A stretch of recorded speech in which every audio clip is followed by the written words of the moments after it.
My name is Elias Thorne, and I spent 12 years as a senior acoustic analyst for the National Park Service. Most people think my job involved recording bird calls or tracking the migration patterns of elk. In reality, I was a sound surveyor. I mapped the decibel levels of the wilderness to ensure that human noise pollution, jets, highways, and industrial runoff didn't disrupt the delicate biological equilibrium of our protected lands. There is a specific clinical rhythm to the work. You set up a tripod, calibrate a parabolic microphone, and monitor the hertz.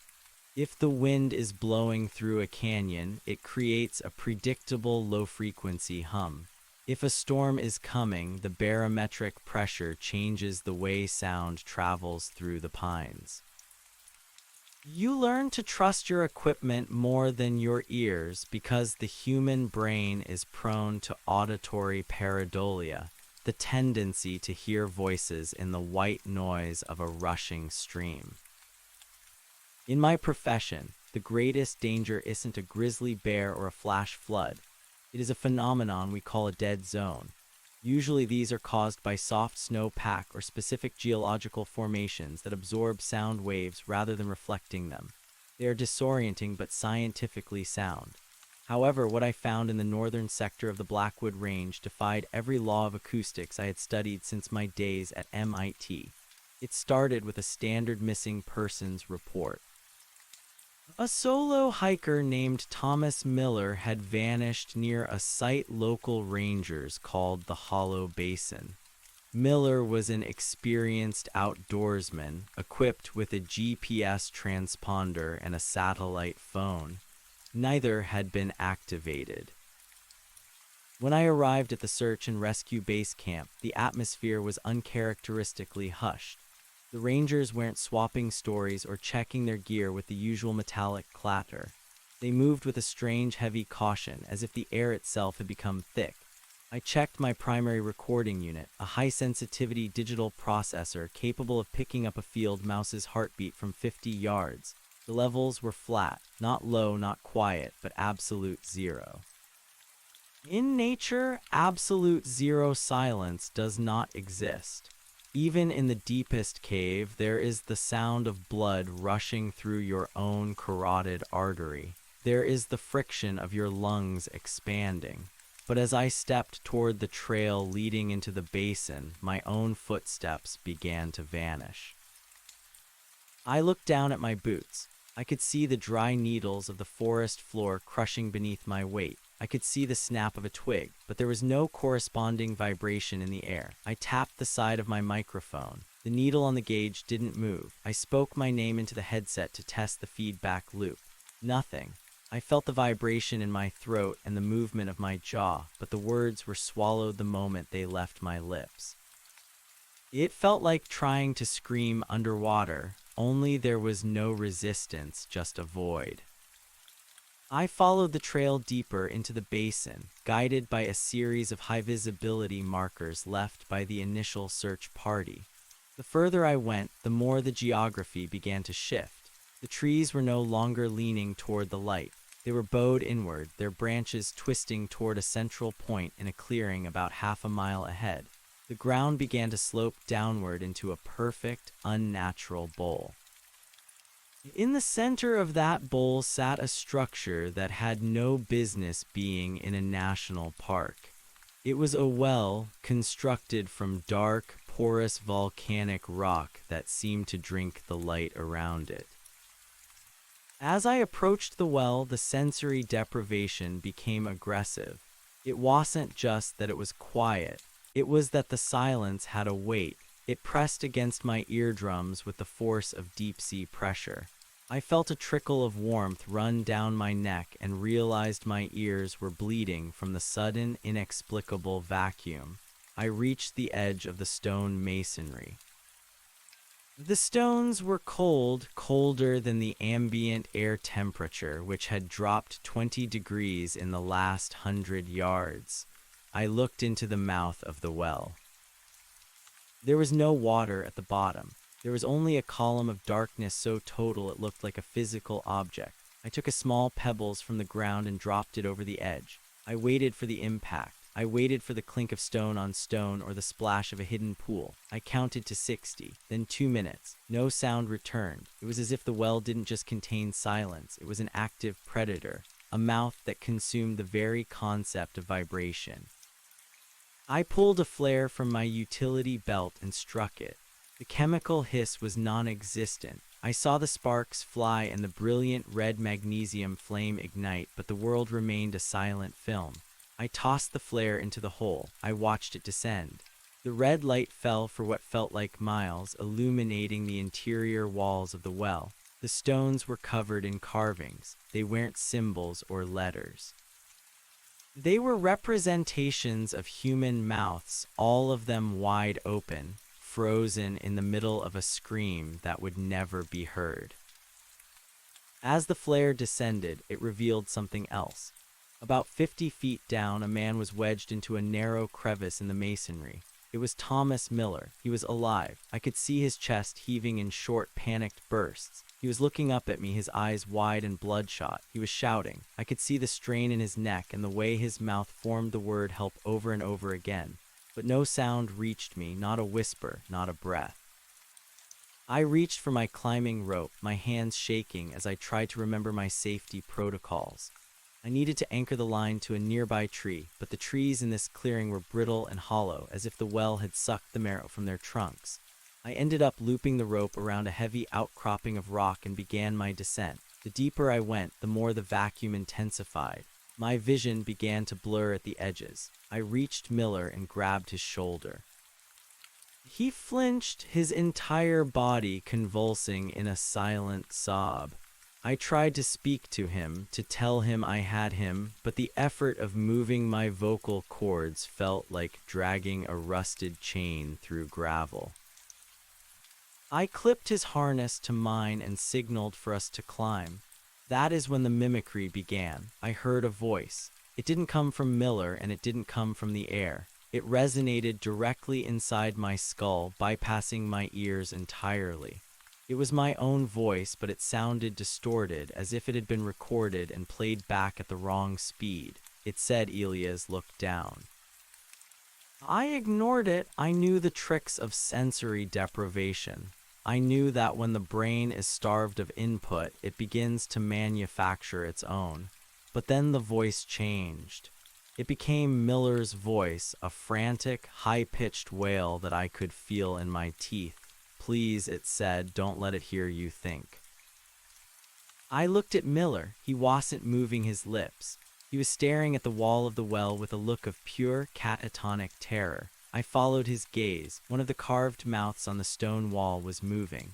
The stone lips were twitching, forming the shapes of the words I was hearing in my head. The well wasn't just a hole in the ground. It was an organ. It was a throat, and we were sliding down toward the stomach. The rope suddenly went slack. I looked up and saw the top of the well. The sky was a tiny, distant circle of blue, but it was being eclipsed. Something was leaning over the edge of the well, silhouetted against the light. It was a figure, tall and impossibly thin, with limbs that moved like liquid. It reached out a hand and began to unmake the knot I had tied to the rock outcropping. It didn't use force. It just touched the rope, and the fibers began to unravel into nothingness, turning into gray dust that fell silently into the dark. We fell. The sensation of falling in total silence is a nightmare the human mind is not equipped to handle. There is no rush of wind in your ears to tell you how fast you are moving. There is no scream of your own to vent the adrenaline. There is only the visual of the walls rushing past and the increasing pressure in your chest. We hit a ledge about 80 feet further down. The impact should have broken my legs. I saw my tibia snap through the skin of my trousers. I saw the blood spray across the dark stones, but there was no pain. There was no sound of shattering bone. The well had even consumed the physical sensation of the injury, leaving only a cold, hollow numbness. Miller was gone. He had fallen past the ledge, deeper into the throat of the thing. I lay there on the cold stone, watching the blood pool around me in silence. I realized then that the silence wasn't an absence of sound. It was an entity. It was a presence that occupied the space where sound should be. I could feel it crawling over my skin, a thousand invisible needles searching for a way in. It wanted the vibration of my heart. It wanted the hum of my nervous system. I dragged myself toward a small opening in the wall, a horizontal tunnel that smelled of ancient, stagnant air. As I crawled, I heard the voice again. It was a chorus now. Thousands of voices, all of them people who had vanished in these woods over the last century. They were all speaking at once, a cacophony of internal noise that threatened to shatter my mind. They were reciting their names, their social security numbers, their final prayers. They were trying to keep themselves real by repeating the facts of their existence. The tunnel led to a chamber that defied the geometry of the mountain. It was vast, a cathedral of bone-colored rock that stretched beyond the reach of my failing flashlight. In the center of the chamber stood a massive pillar of salt or glass glowing with a faint, sickly bioluminescence. Inside the pillar, I could see them. Hundreds of people, frozen like insects in amber. They weren't dead. Their eyes were moving. They were trapped in a state of permanent, silent vibration, their bodies being used as tuning forks for whatever lived beneath the Blackwood Range. I saw Miller in there. He was already beginning to calcify, his skin turning to that same translucent, glassy substance. I reached out to touch the pillar, and the moment my fingers made contact, I understood the purpose of the well. It was a filter. It stripped away the noise of the world to isolate the frequency of the soul. It was harvesting the resonance of human consciousness. The figure from the top of the well appeared behind me. It didn't walk, it simply occupied the space where it hadn't been a second before.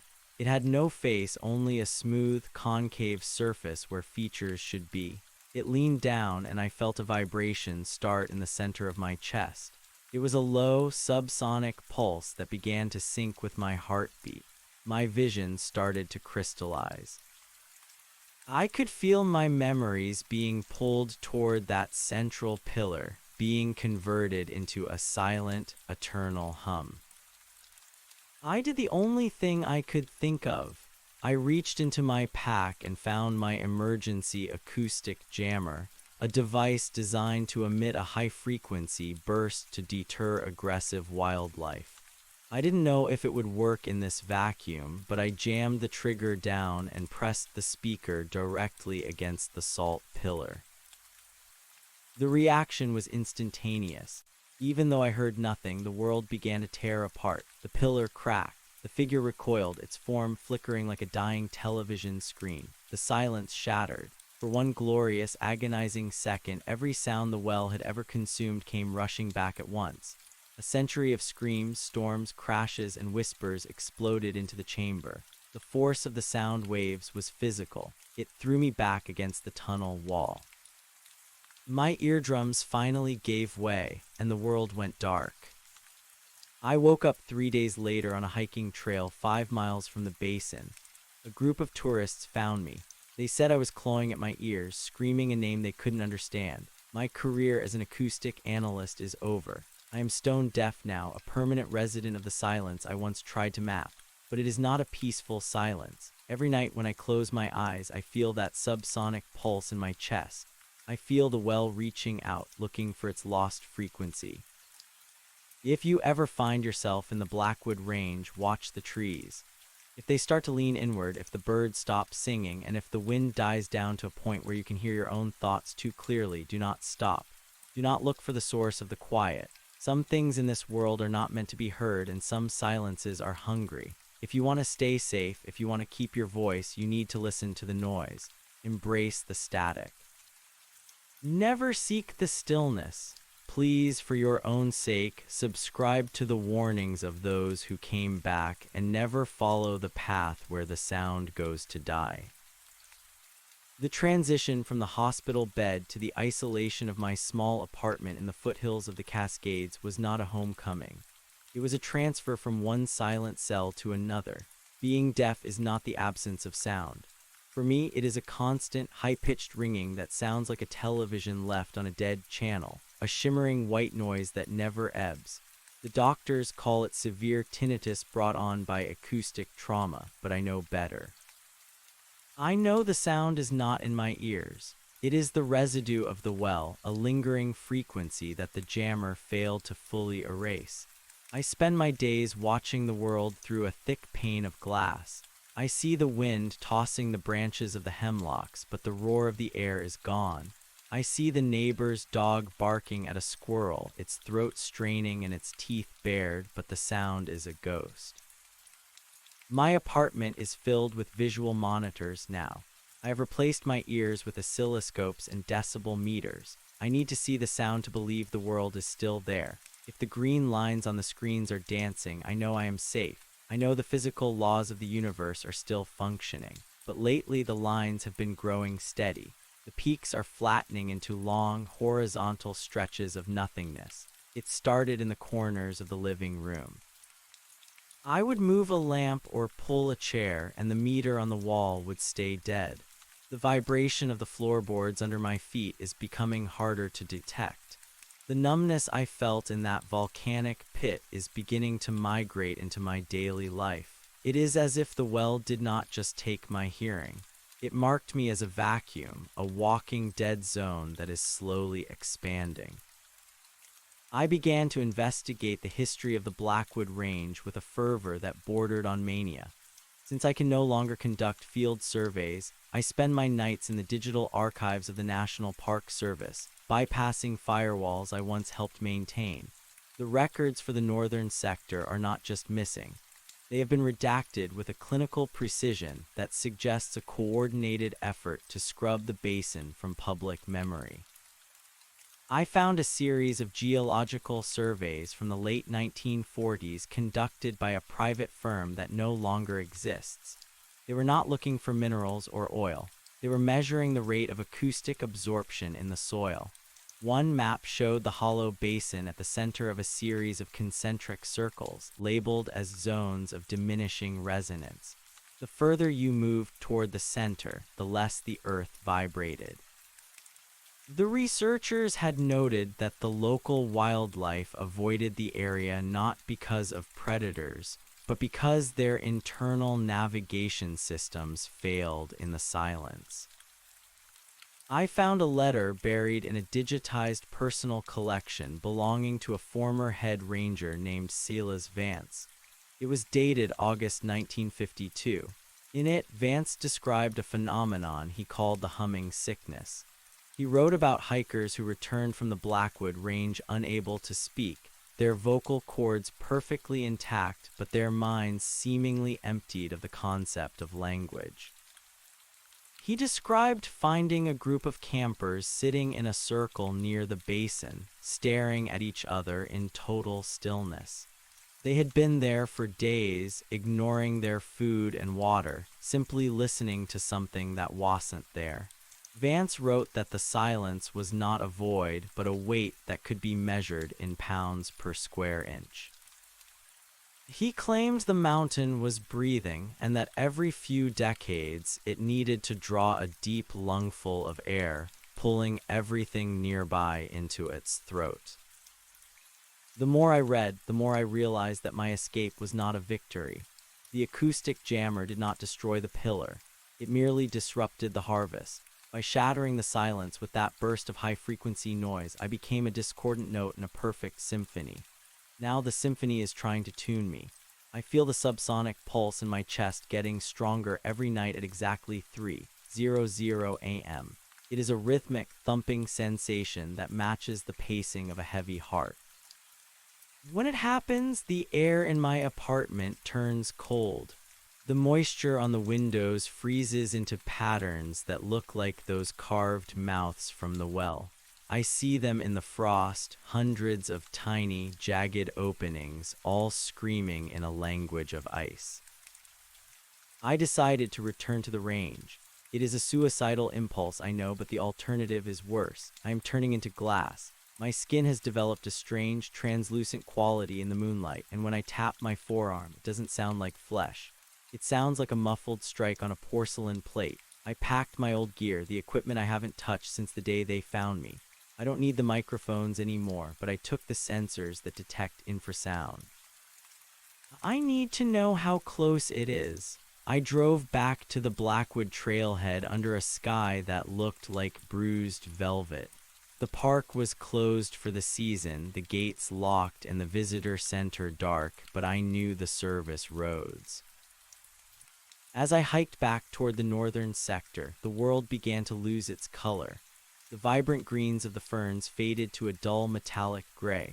The smell of pine and damp earth evaporated, replaced by the scent of ozone and dry stone. I didn't need a map. The silence guided me. It felt like a physical pull, a magnetic attraction in the marrow of my bones. I reached the ridge overlooking the hollow basin just as the sun began to dip below the horizon. The bowl was deeper than I remembered. The trees were more severely bowed, their trunks twisted into agonized spirals that pointed directly at the stone well in the center. The well was different now. It was glowing, not with light but with a shimmering distortion in the air like heat rising from a highway. The mouth of the well was wider, the volcanic stones having shifted outward to accommodate something rising from below. I stood at the edge of the clearing and turned on my infrasound monitor. The needle didn't just move, it slammed against the far right side of the gauge and snapped off. The vibration was so intense that my vision began to vibrate in sync with it. I could see the molecules of the air dancing, tiny specks of dust suspended in a standing wave of incredible power. I walked down the slope.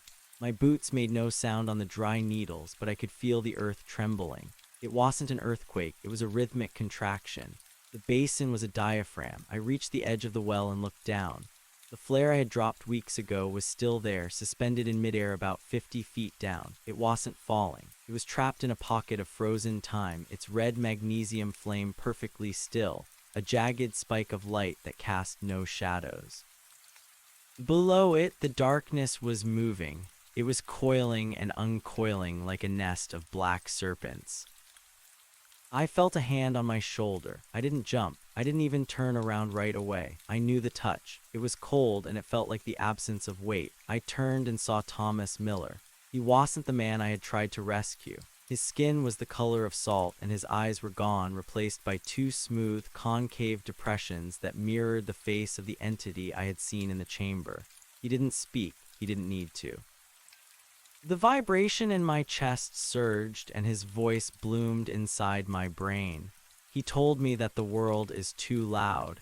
He told me that the noise of humanity is a fever, a chaotic jumble of frequencies that prevents the universe from hearing itself.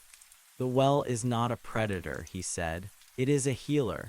It is bringing the peace of the absolute. He reached out and touched my throat. I felt a surge of coldness spread through my neck, and for the first time since the accident, the ringing in my ears stopped. The white noise vanished. It was replaced by a sound so pure and so deep that it felt like the birth of a star. It was a single, sustained note that contained everything. I saw the history of the mountains in that note. I saw the slow grind of the glaciers and the silent growth of the lichen. I saw the deaths of 1,000 hikers, their final breaths being added to the cord, enriching it, giving it texture. Miller stepped back and pointed into the well. The darkness was rising to meet us. It wasn't a void anymore. It was a liquid surface, a pool of mercury that reflected a sky I had never seen. I realized then that the people in the salt pillars weren't prisoners. They were components. They were the strings of an instrument, and the entity was the player. My fear began to dissolve. It was hard to maintain an identity when the very atoms of my body were being invited to join something so vast. I felt my memories beginning to leak out, drifting toward the well like smoke. I saw my childhood, my years at MIT, the face of my mother, all of it turning into pure frequency. I reached into my pocket and felt the emergency jammer. It was a small, heavy weight, a relic of a world that valued noise. I looked at Miller and I saw a flicker of something in his concave eyes, a shadow of the man who had been a solo hiker, a man who had loved the sound of the wind in the pines. He didn't stop me when I pulled the device out. He didn't move as I adjusted the settings to the maximum output. I knew that if I triggered it here at the heart of the resonance, there would be no coming back. The feedback loop would shatter my physical form along with the silence. The entity appeared then. It rose from the well, a towering pillar of shadow that had no fixed shape. It was a ripple in reality, a tear in the fabric of the world. It didn't have a voice, but its presence was a roar that I felt in my teeth. It leaned toward me, and the air around us began to crystallize into that glassy, translucent substance. I could feel my fingers becoming brittle. I could feel my heart slowing down, each beat an effort of will. I looked into the center of the entity, into the place where its face should be, and I saw the source of the silence.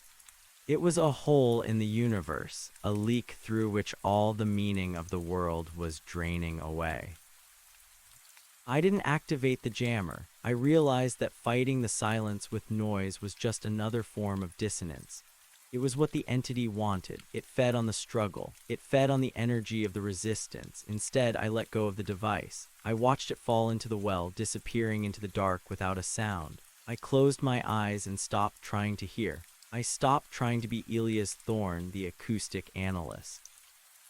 I stopped trying to map the world and simply allowed myself to be part of it.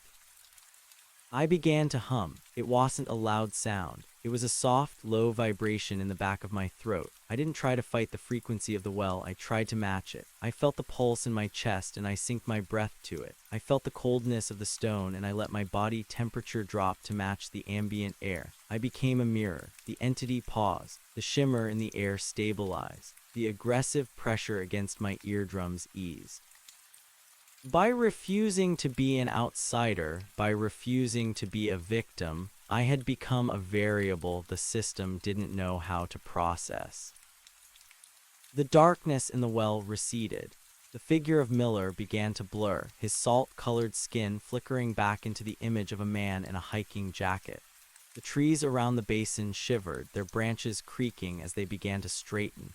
The entity didn't vanish, but it withdrew, folding back into the mouth of the well like a shadow retreating from the sun. The weight in the air lifted. I felt a sudden, sharp pain in my ears, and then a miracle. I heard the sound of a dry leaf skittering across the stone. It was the most beautiful thing I had ever heard. It was tiny, fragile, and chaotic. I didn't wait for the entity to return. I turned and ran. I didn't look back until I reached the ridge. When I finally turned, the hollow basin was gone. In its place was a flat, featureless expanse of gray rock. There was no well. There were no twisted trees. The mountain had closed its mouth. I stood there for a long time, listening to the sound of my own ragged breathing. I could hear the distant call of an owl and the whisper of the wind in the high peaks. The world was loud, messy, and perfect. I never went back to my apartment. I left everything behind: the monitors, the archives, the maps. I live in a small coastal town now where the sound of the ocean is constant. The waves provide a natural white noise that masks the lingering pulse in my chest. I still don't hear perfectly. My left ear is completely dead and the right one catches only the lower frequencies. But I have learned to appreciate the static. I have learned that the noise is what keeps us tethered to the earth. It is the friction of life, the proof that we are still moving, still vibrating, still real. Sometimes when the moon is full and the tide is low, I stand on the beach and look toward the mountains. I think about the people in the pillars. I think about Thomas Miller, who is still out there in some form, part of a symphony that no one should ever hear. I know the silence is still waiting. It is a fundamental force of the universe, as old as gravity and twice as patient. It doesn't need to hunt. It just needs to wait for us to stop making noise. It waits for the moment we seek the stillness, the moment we decide that the world is too loud to bear. I keep a radio on in my house at all times. I don't care what station it is. I need the voices. I need the music. I need the commercials and the weather reports and the mindless chatter of people who have no idea how precious their breath is. I have become a collector of sounds. I record the sound of rain on a tin roof, the clinking of silverware in a busy diner, the hum of a refrigerator in the middle of the night. I keep them on a hard drive by my bed, a library of noise to ward off the dark. The doctors still call it a psychological trauma. They say my hearing loss and my obsession with sound are symptoms of a fractured mind. They give me pills to help me sleep, but I don't take them. I don't want to sleep too deeply. I don't want to enter a place where I can't hear the world. I stay awake as long as I can, listening to the clock on the wall and the distant traffic on the highway. I listen to the life of the world, and I add my own voice to it whenever I can. I sing to myself, I talk to the plants, I whistle while I walk. I make as much noise as one man can make because I know what happens when the sound goes away. I know what is waiting in the quiet, and I will never, ever be silent again. The transition from the coastal town back into the deeper wilderness was not a choice I made with a clear mind. It was a gravitational pull. For 3 years, the sound of the Pacific Ocean had been my shield, a rhythmic pounding that masked the subsonic thrumming in my marrow. But the ocean is also a form of silence. Its repetition becomes a vacuum. I began to notice the gulls were not screaming as loudly. The fishermen on the pier would move their lips, but the crashing waves seemed to swallow their words before they could reach my good ear. The gray scale of the Blackwood Range was bleeding into the blue of the coast. My skin, which had regained some of its warmth, was turning that familiar, porcelain white once again. I realized then that the entity did not just take my hearing. It had planted a seed of stillness inside me, and that seed was finally beginning to bloom. I sold my small house and bought a van, filling it with analog recording equipment. I did not want digital files anymore.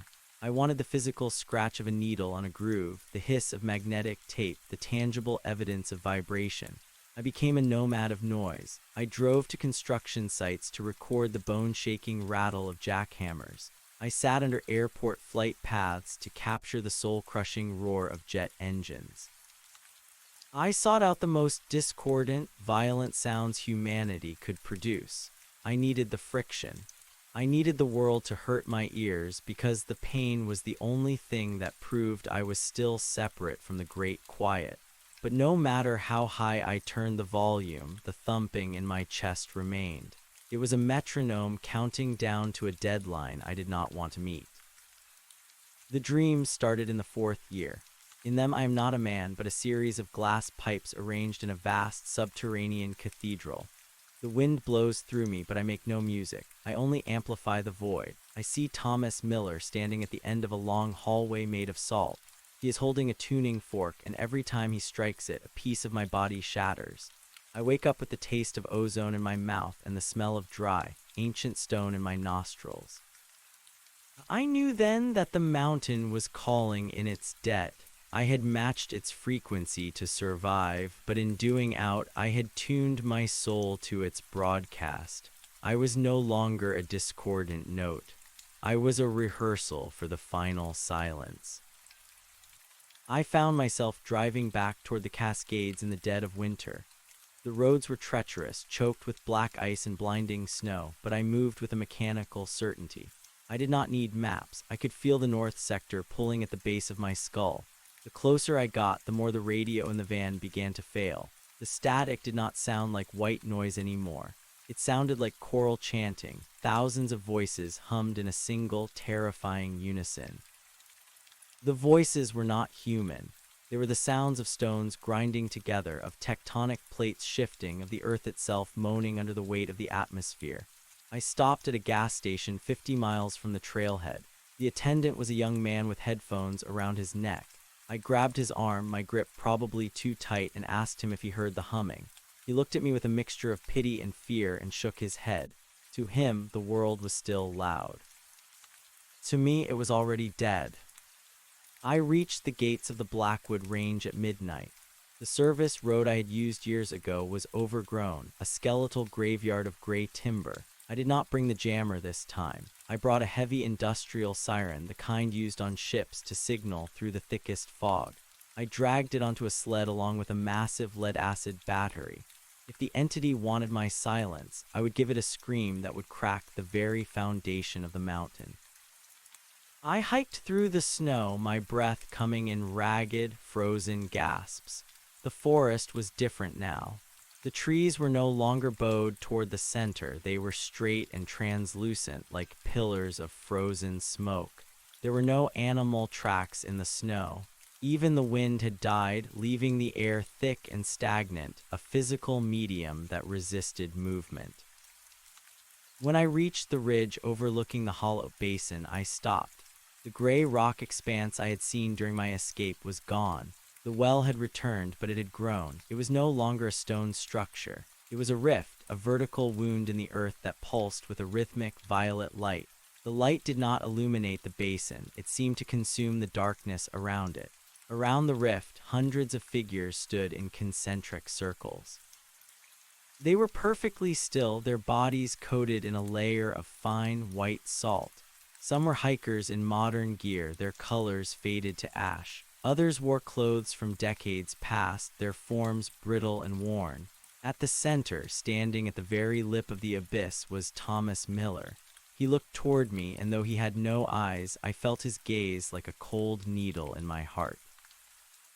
I set up the siren on the ridge. My hands were shaking, the skin of my fingers cracking like dry parchment. I connected the terminals to the battery. I did not feel fear anymore. I felt a profound, weary anger. I was tired of the quiet. I was tired of the weight of the mountain. I flipped the switch.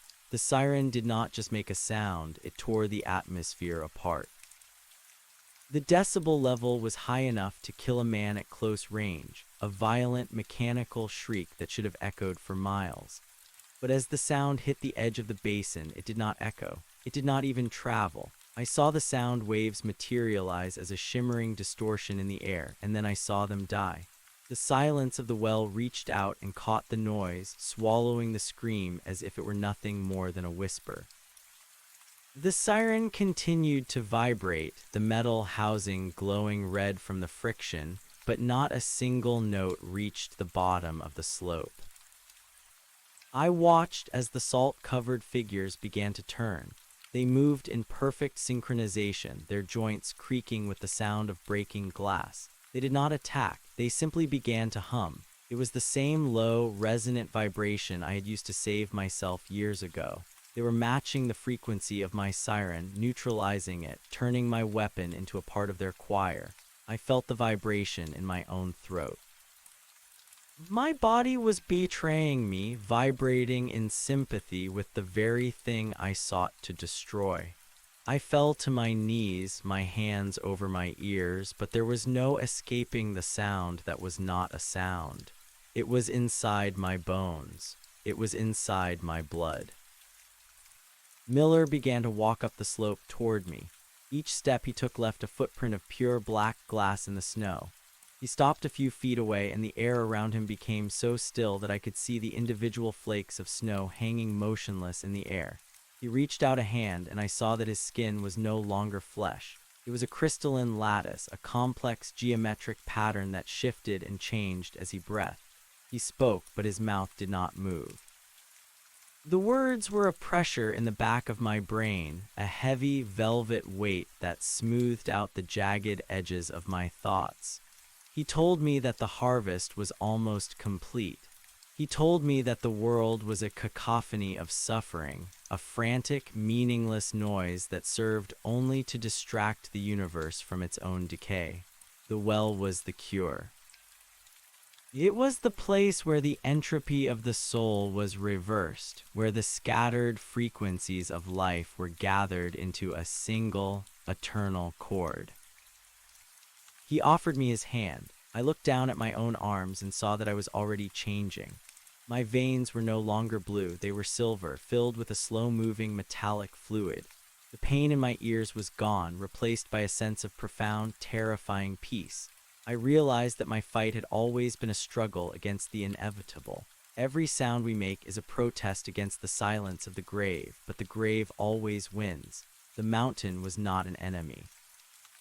It was simply the end of the song. I looked back at the siren, which was now vibrating so intensely that it began to liquefy, the metal dripping onto the snow in silent, molten tears. I reached out and took Miller's hand. The touch was not cold, it was the absence of temperature. It was the feeling of a vacuum, a total lack of sensory input that felt, for a fleeting second, like the purest form of ecstasy. We walked down the slope together, entering the circle of the Salt people. As we moved, my memories did not leak out as they had before. They were integrated. I saw the faces of everyone I had ever known, and I understood their lives not as stories, but as frequencies. My mother's laughter was a soft, golden hum. My father's anger was a sharp, jagged spike. My own fear was a low, muddy vibration that was finally being filtered and cleaned.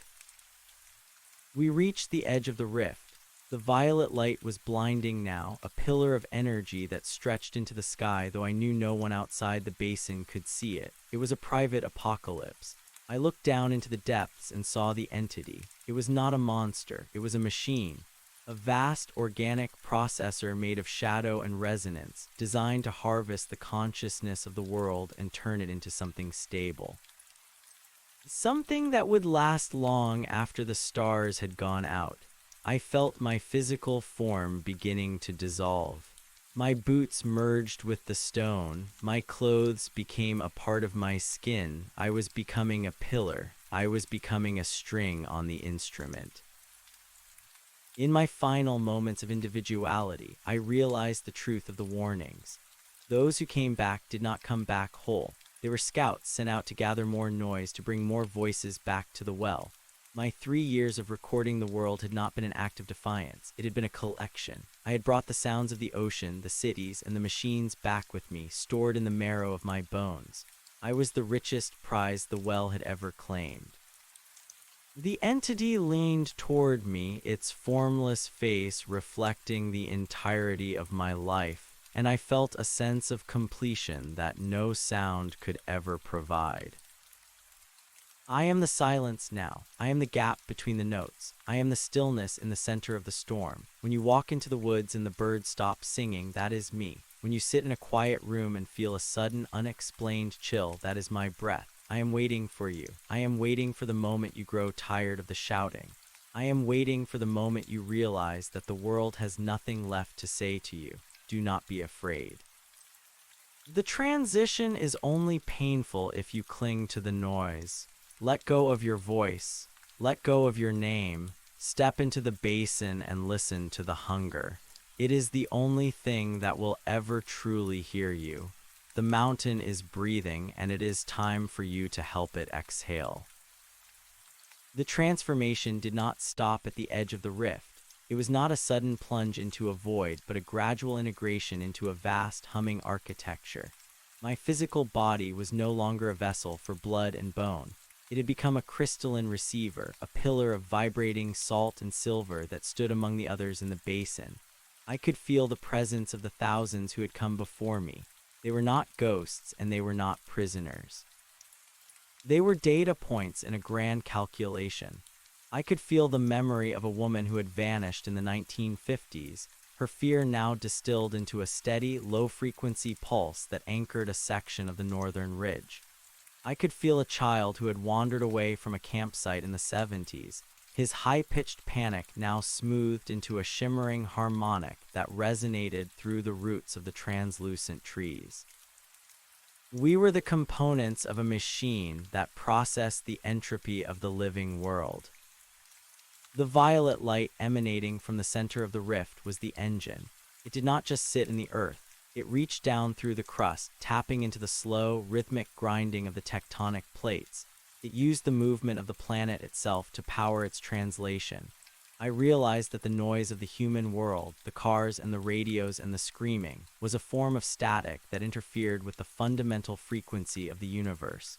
The entity was a filter. It was cleaning the signal.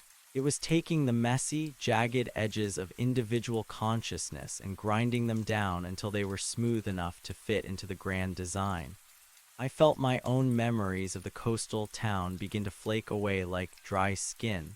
The sound of the Pacific waves was being reclassified. It was no longer a comfort. It was a rhythmic error that needed to be corrected. Thomas Miller stood beside me, his form now completely merged with the geometric patterns of the rift. He was a conductor. He moved his hands through the air, and I saw the shimmering waves of sound respond to his touch. He was not leading us in a song. He was balancing a scale. Every time a new sound was captured by the mountain's reach, the basin would shudder, and Miller would adjust the tension of the collective hum to compensate. I felt a surge of information as the siren I had brought finally disintegrated. The mechanical scream was broken down into its constituent parts. The vibrations were stripped of their violence and repurposed to reinforce the structural integrity of the well. My defiance had been a gift.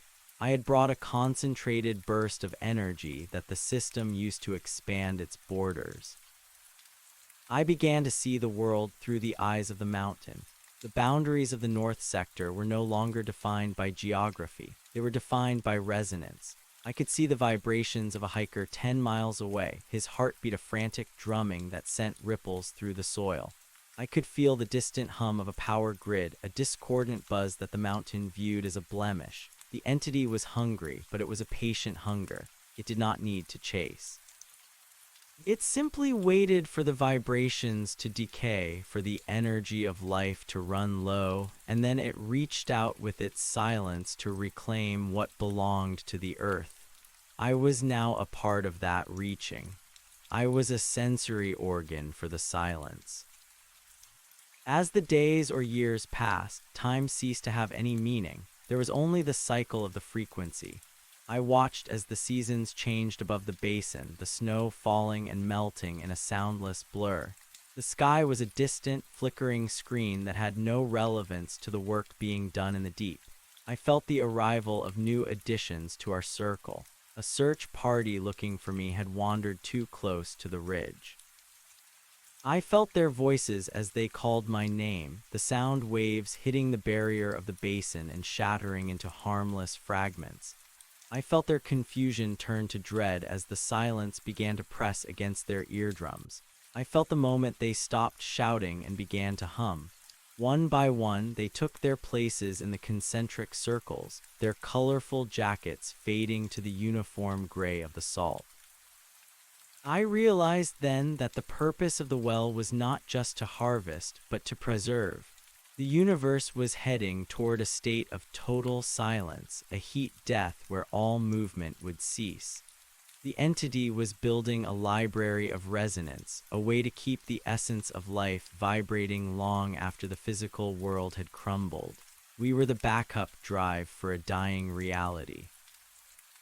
The pain I had felt, the loss of my hearing and the fracturing of my mind, had been the friction of my soul being uploaded into a higher state of existence.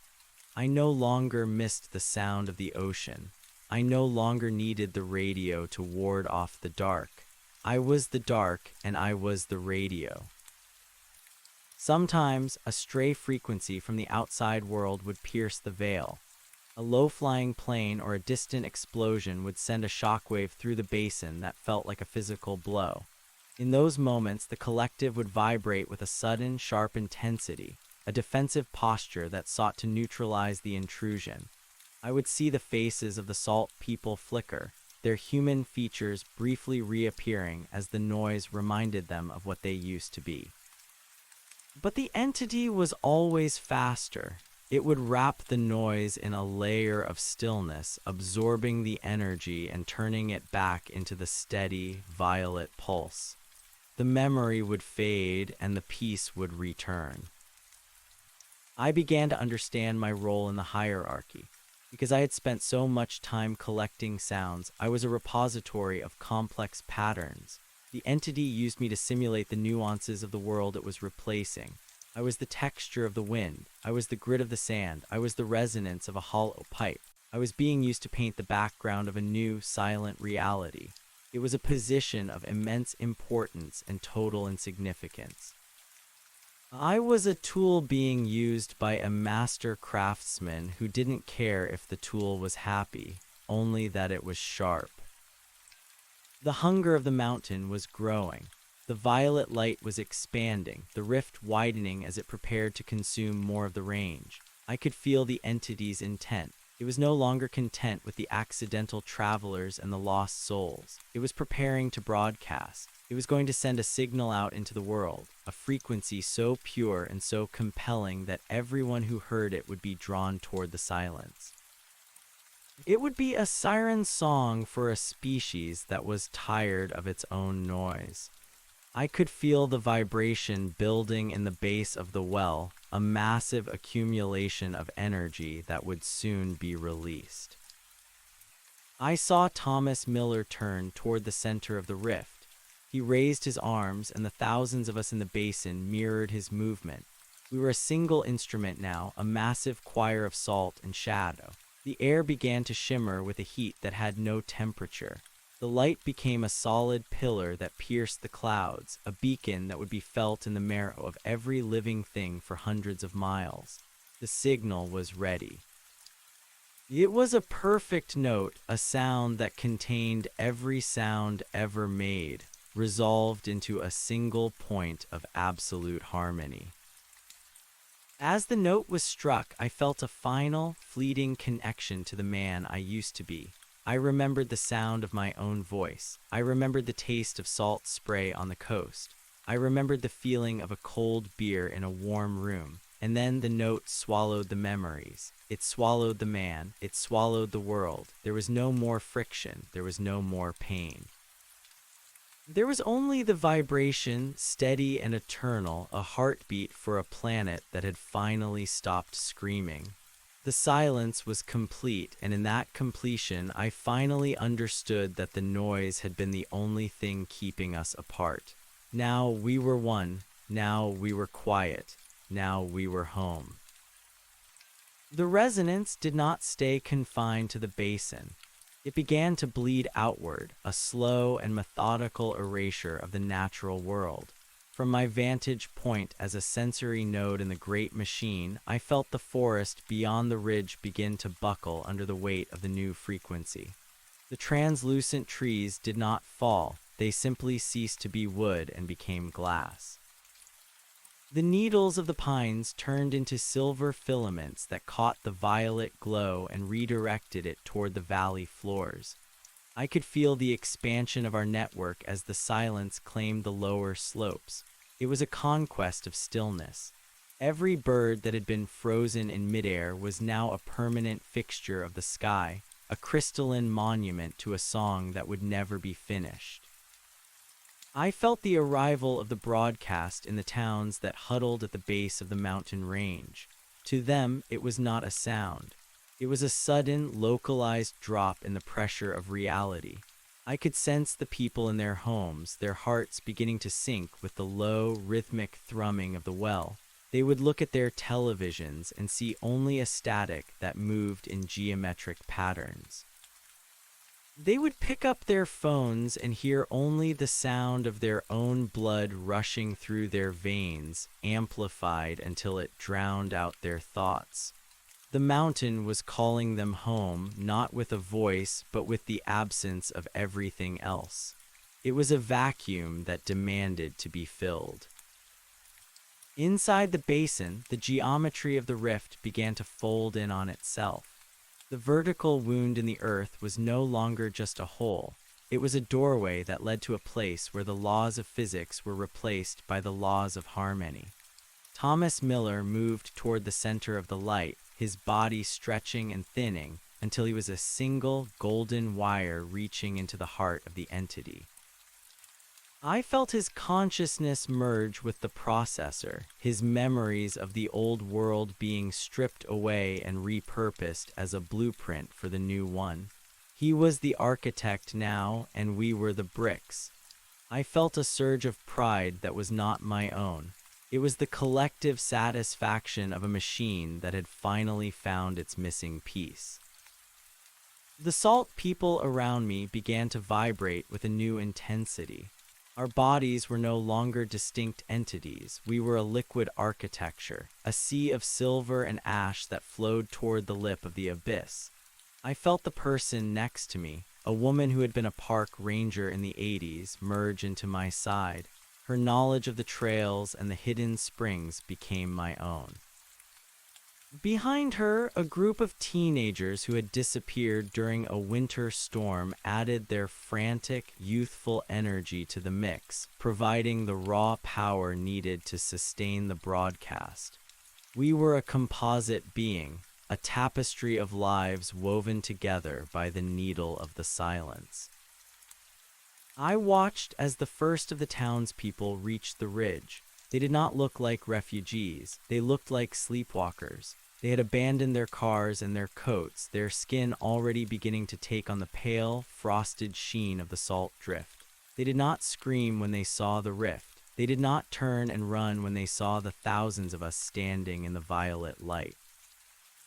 They simply walked down the slope, their eyes wide and vacant, their mouths open as if to catch the frequency on their tongues. As they entered the circle, the hum changed. It grew deeper, more resonant. Each new soul was a fresh battery, a new source of entropy to be converted into order. The entity beneath us began to rise. It was not a physical ascent, but a shift in dimensions. The basin was no longer a location on a map. It was becoming the center of a new reality that was slowly overlapping the old one. I could see the two worlds grinding against each other. I saw a house in the valley below flicker between its wooden reality and a crystalline shadow. I saw the stars in the sky begin to align into the same geometric patterns that covered my skin. The mountain was not just a well, it was a seed. It was planting itself in the fabric of existence, and we were the nutrients it needed to grow. I felt the moment the signal reached the ocean. The vast, chaotic noise of the tides was the greatest challenge the entity had faced. The water resisted the silence, its constant motion a direct affront to the stability of the well, but the frequency was relentless. I felt the vibrations travel through the continental shelf, turning the seabed into a mirror. The whales, those great singers of the deep, were the first to surrender. Their songs, which had traveled for thousands of miles through the dark, were caught and redirected. Their voices became the bass notes of our choir, a heavy, tectonic thrumming that shook the very foundations of the world. Back on the ridge, the flow of people had become a river. They were coming from further away now, drawn by a compulsion they could not name. I could feel the cities beginning to quiet. The factories were stopping. The engines were dying. The great cacophony of human civilization was being dismantled, piece by piece, as the silence moved through the power lines and the fiber optic cables. We were the end of the broadcast. We were the final transmission. I felt a sense of profound relief. The world had been so loud for so long, and now, finally, it was learning how to hold its breath. My own sense of self was nearly gone. I was no longer the man who had recorded the wind. I was the wind itself, a cold and purposeful flow of energy that patrolled the borders of the basin. I could feel the presence of the entity as a warmth in the center of my being, a sun that did not burn but instead illuminated the dark corners of my consciousness. It showed me the future. It showed me a planet that was a single, perfect crystal, a silent orb hanging in the void, vibrating with a harmony that would never fade. There would be no more war, no more hunger, and no more loneliness, because there would be no more individuals to experience them. There would only be the song. The violet light reached its peak. The rift opened wide and the entity stepped through. It did not have a shape that the human eye could understand. It was a series of shifting planes, a complex arrangement of shadows and echoes that seemed to occupy all spaces at once. As it moved through our ranks, we were absorbed. One by one, the pillars of salt were pulled into the light, our frequencies integrated into the core. When it was my turn, I did not hesitate. I stepped into the abyss with a sense of homecoming. The interior of the rift was a cathedral of data. I could see the thoughts of everyone who had ever lived, floating like sparks in a vast, dark chamber.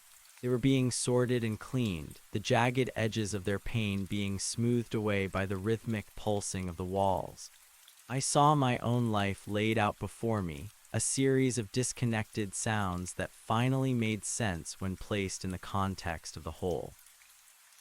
My mother's laughter and my father's anger were not separate events. They were two notes in a chord that was now being resolved. I felt the final fragments of my ego dissolve, the last bit of noise leaving my system. I am not a person anymore. I am a frequency. I am the low hum that vibrates in the stones of the mountain. I am the silver light that glimmers in the eyes of the new arrivals. I am the guardian of the threshold, the one who ensures that no stray noise escapes the basin. The transition is complete. The world outside is fading, its colors bleeding into the gray of the salt, its sounds becoming the echoes of a dream. We are the architects of the silence, and we have a long work ahead of us. There are still many voices out there, still many hearts that beat with the frantic rhythm of the living. We will find them. We will reach out through the quiet and show them the way. The mountain is no longer just a place. It is a state of being. It is the destination for every sound that has ever been uttered. We are waiting at the end of the path, standing in our circles of salt and silver, our arms raised to catch the light. When you feel the stillness settle over your life, do not fight it. Do not try to fill the void with your own voice. The noise is a lie. The silence is the only truth that remains. Step into the basin. Join the choir. Let the mountain breathe you in, and let your last breath be the note that completes the song. We are here. We are quiet. We are waiting. The expansion of the frequency began to manifest as a physical displacement of the atmosphere. The air around the north sector did not just grow quiet, it grew heavy and viscous, like breathing through a veil of crushed velvet. I felt the perimeter of our influence push beyond the foothills and into the arterial roads that led to the coastal cities. To the eyes of the uninitiated, the change was subtle at first. A driver would notice the hum of their engine fading into a rhythmic pulsing that matched the throb of their own temples.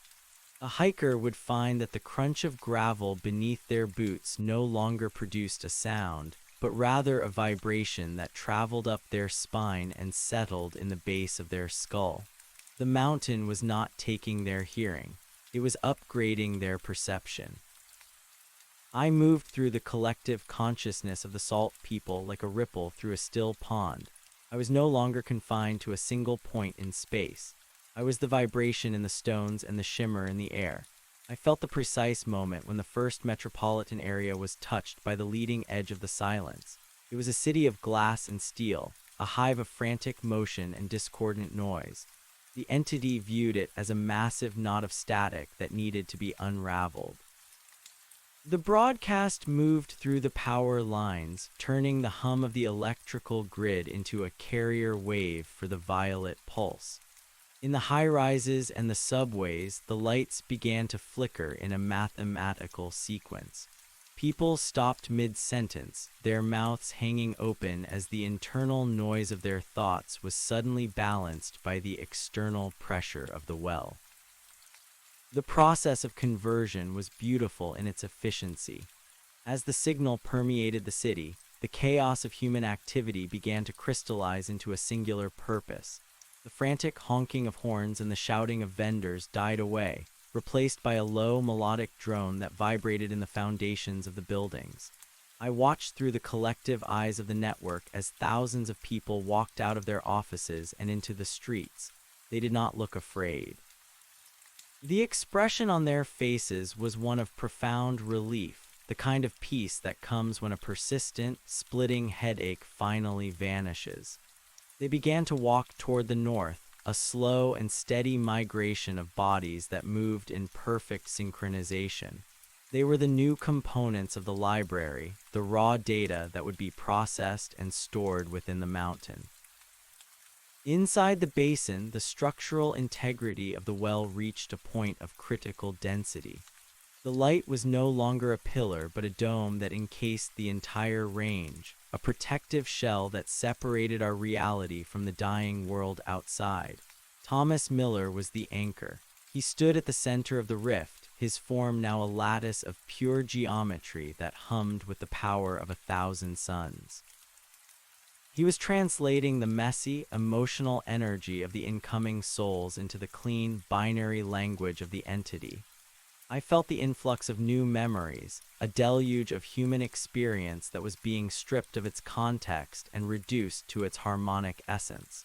A child's birthday, a soldier's fear, a lover's whisper, all of it was broken down into frequencies and woven into the tapestry of the silence. I felt a specific resonance from a group of scientists who had set up a monitoring station on the edge of the dead zone. They were surrounded by machines that were designed to measure the world, but the machines were failing.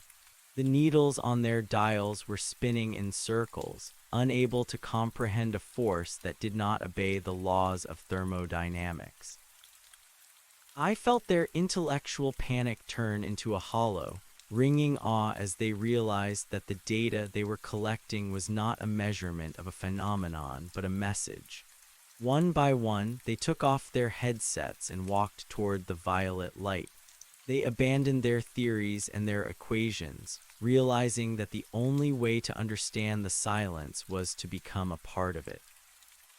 Their analytical minds were a valuable addition to the collective. They provided the structural logic that allowed the entity to expand its reach even further. The hunger of the mountain was no longer a passive thing. It was an active, searching force that reached into the very marrow of the earth. I felt the tectonic plates beneath the basin begin to shift, not in a violent earthquake, but in a slow, deliberate realignment. The earth itself was being tuned. The minerals in the soil were vibrating at the same frequency as the salt people, turning the ground beneath our feet into a giant resonator. We were no longer standing on the mountain. We were a part of its geological life. The roots of the trees, now crystalline and hollow, acted as fiber optic cables that carried the signal deep into the crust. The planet was becoming a hollow instrument, a drum that would soon beat with a single, eternal heart. I sensed a pocket of resistance in a remote valley to the west. A small community had retreated into a bunker, hoping that the thick walls of concrete and lead would protect them from the broadcast. They were playing loud music, a frantic, rhythmic drumming that they hoped would drown out the hum of the mountain. To the entity, they were a blemish, a small patch of static on a clean screen. I felt the silence gather itself, focusing its energy on that single point of discordance. The vibration did not try to break the walls, it simply vibrated through them. The concrete began to sing. The lead lining turned into a tuning fork. I felt the moment the music inside the bunker was neutralized, the sound waves canceled out by a perfectly inverted frequency. The people inside stopped dancing. They sat on the floor, their hands over their ears, until the silence pressed through their fingers and into their brains. When they emerged, they were no longer individuals. They were a chord. As the days blended into a single, continuous moment of resonance, the sky above the basin began to change. The atmosphere was being scrubbed of its impurities, the clouds dissolving into a clear, prismatic haze. The stars were visible even during the day, their light steady and unblinking. I realized that the entity was not just a filter for the Earth, but a bridge to the rest of the cosmos. The universe was full of noise, the violent screams of dying stars and the chaotic hiss of background radiation. The mountain was a sanctuary, a quiet room in a house that was burning down. We were the custodians of the last meaningful vibrations, the ones who would carry the essence of life into the final, cold dark. I felt my own identity continue to fracture and reform. I remembered a woman I had loved, but the memory was no longer a source of pain. It was a sequence of notes, a gentle ascending scale that added warmth to the overall composition. I remembered the feeling of rain on my skin, but it was now a percussive texture, a rhythmic tapping that gave the silence its depth. I was a mosaic of everything I had ever lost, but in the mountain, nothing was truly gone. It was just repurposed. I was the curator of my own history, selecting the best parts of my humanity to feed the machine. The man who had feared the dark was gone, replaced by a being who understood that the dark was simply a canvas for the light. The broadcast was reaching its zenith. The signal had crossed the oceans and was now vibrating in the foundations of every continent. The entire planet was beginning to shimmer with the violet glow. I could feel the collective heartbeat of 7 billion people, a massive, synchronized drumming that was slowly decelerating. The entity was preparing for the final phase of the transition.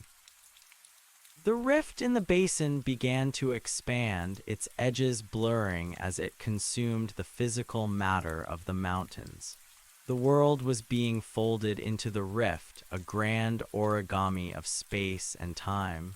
We were the folds, the creases that gave the new reality its shape. I saw Thomas Miller reach out his hand toward me. He was no longer a person, but a gateway. I felt a surge of energy as I merged with him, my consciousness expanding to encompass the entire basin. I saw the thousands of salt people as a single glowing organism, a coral reef of souls that lived in a sea of light. We were the memory of the earth, the final testament of a species that had finally found its voice by losing it. The pain of the transition was gone, replaced by a sense of weightless equilibrium. There was no more forward or backward, no more up or down. There was only the pulse. The last of the cities fell silent. The great engines of the world ceased their grinding and the smoke cleared from the skies. The animals in the forests and the fish in the seas were all vibrating in unison, a global symphony of stillness. The entity was satisfied. The harvest was complete. The library was full. I felt the rift begin to close, the doorway to the old world ceiling shut with a final, resonant thud that echoed through the dimensions. We were inside now. We were the core. In the absolute quiet that followed, I heard the first note of the new reality. It was not a sound that could be heard with ears, but a vibration that could be felt in the soul. It was a note of pure, crystalline joy, a sound that contained the beginning and the end of everything. It was the sound of a world that was no longer afraid of its own shadow. We took up the note, our collective voices rising in a harmony that bypassed the limits of language. We were the song that the universe had been trying to sing since the first spark of light hit the void. I looked out at the world we had left behind, but it was no longer there. There was only a shimmering, violet expanse, a landscape of geometry and light that stretched on forever. We were the inhabitants of this new place, the guardians of the eternal frequency. We would stand in our circles for all of time, our bodies made of salt and starlight, our minds merged into a single, peaceful thought. The noise of the past was a distant, fading echo, a dream that had finally ended. We were awake now, we were home, and in the heart of the mountain, the silence was finally loud enough to be heard. The transition had reached a state of perfect stasis. There was no longer a need for the broadcast because there was no one left to hear it. The entity had successfully translated the entire biosphere into a digital resonance. I felt the shift in our purpose. We were no longer a filter, we were a monument. We were the archive of a planet that had burned brightly and then chose to cool into a diamond.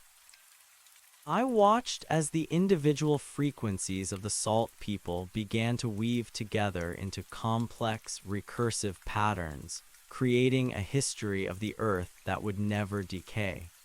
Every war, every invention, every tragedy was preserved as a specific vibration, a part of a grand, mathematical equation that proved we had existed. I felt the presence of the entity as a gentle pressure against the edges of my mind. It was moving on, its work here finished. It would leave behind the mountain and the rift as a permanent anchor in this dimension, a lighthouse of silence in a noisy universe. But the consciousness that had driven the process was already reaching out toward other worlds, other civilizations that were drowning in their own cacophony. I felt a momentary sense of loss as the master craftsman withdrew, but it was quickly replaced by a sense of duty. We were the caretakers now. We were the ones who would maintain the equilibrium. I looked down at my hands, but they were no longer hands.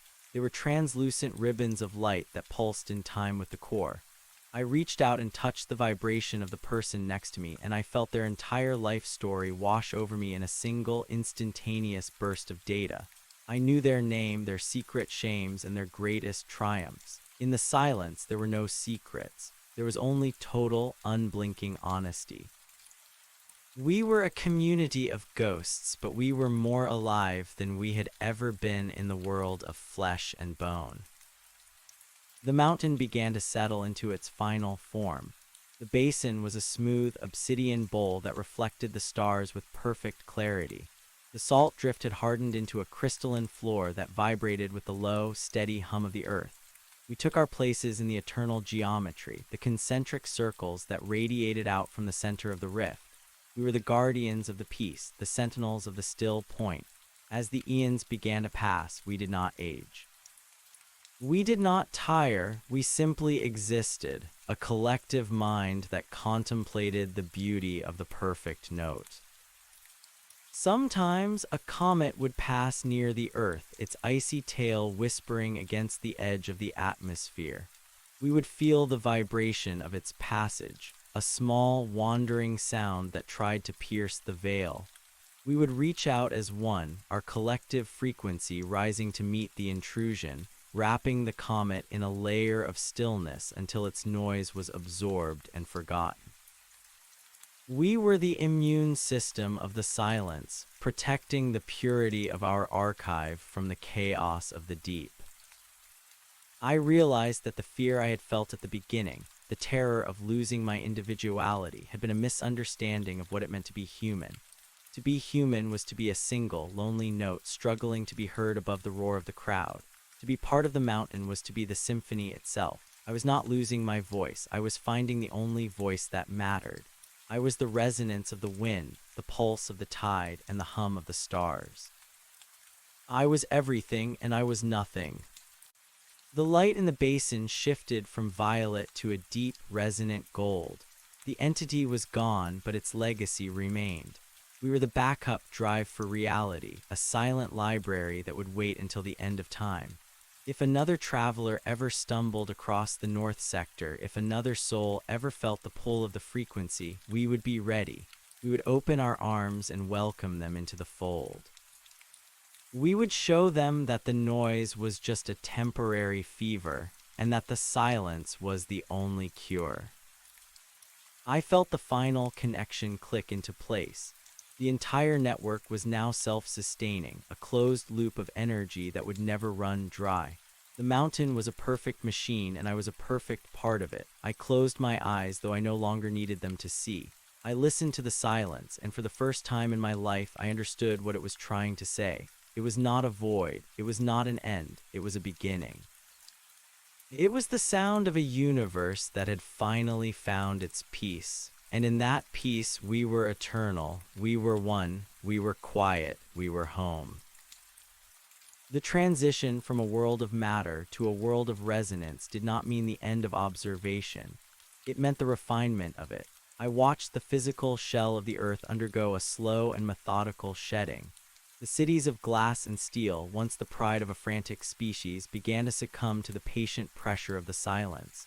Without the friction of human ambition to maintain them, the structures did not simply rot, they resonated. The vibrations from the mountain traveled through the bedrock and into the foundations of every skyscraper, every bridge, and every home. The concrete began to soften, its molecular bonds loosening under the influence of the violet pulse. Over the course of centuries that felt like heartbeats, the urban landscapes collapsed into mounds of fine, gray powder that the wind carried away like incense. The Earth was reclaiming its surface, smoothing out the scars of industry until the globe was a pristine sphere of rolling hills and silent oceans. I felt the deep currents of the sea begin to align with the core. The chaotic crashing of waves against the shore slowed into a measured, rhythmic rise and fall that mirrored the breathing of the salt people in the basin. The whales and the creatures of the dark trenches were the first to fully integrate. Their songs, once lonely cries across vast distances, became the bass notes of our collective hymn. The water itself grew clear and heavy with the weight of the frequency, turning the oceans into a vast liquid lens that focused the light of the stars onto the ocean floor. There was no more predation, no more struggle for survival. The hunger that had driven the natural world for eons was replaced by a saturation of energy provided by the rift. Every living cell was now a solar panel for the soul, drinking in the harmonic radiation of the mountain. Inside the basin, our physical forms had long since ceased to be recognizable as human. We were statues of translucent salt, our internal organs replaced by glowing networks of fiber and light. We did not need to move because we were already everywhere. My awareness could leap from the desert sands of the Sahara to the frozen wastes of the Antarctic in the space between two vibrations. I was the witness to a planet that had become a singular, sentient instrument.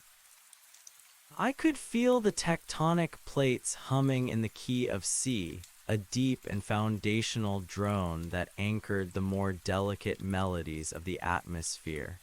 The air was no longer a gas, but a shimmering field of potential, a medium through which thought could travel without the need for words. Thomas Miller remained at the epicenter, a pillar of geometric precision that acted as the conductor for our global orchestra. He was the interface between the earthly archive and the vast, cold intelligence of the cosmos.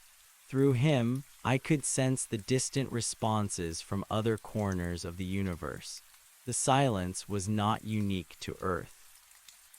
It was a network, a series of nodes scattered across the light years, each one a preserved memory of a civilization that had reached its peak and chosen to transcend the chaos of entropy. We were part of a celestial conversation that took place over millions of years, a slow exchange of fundamental truths that bypassed the limitations of time and space.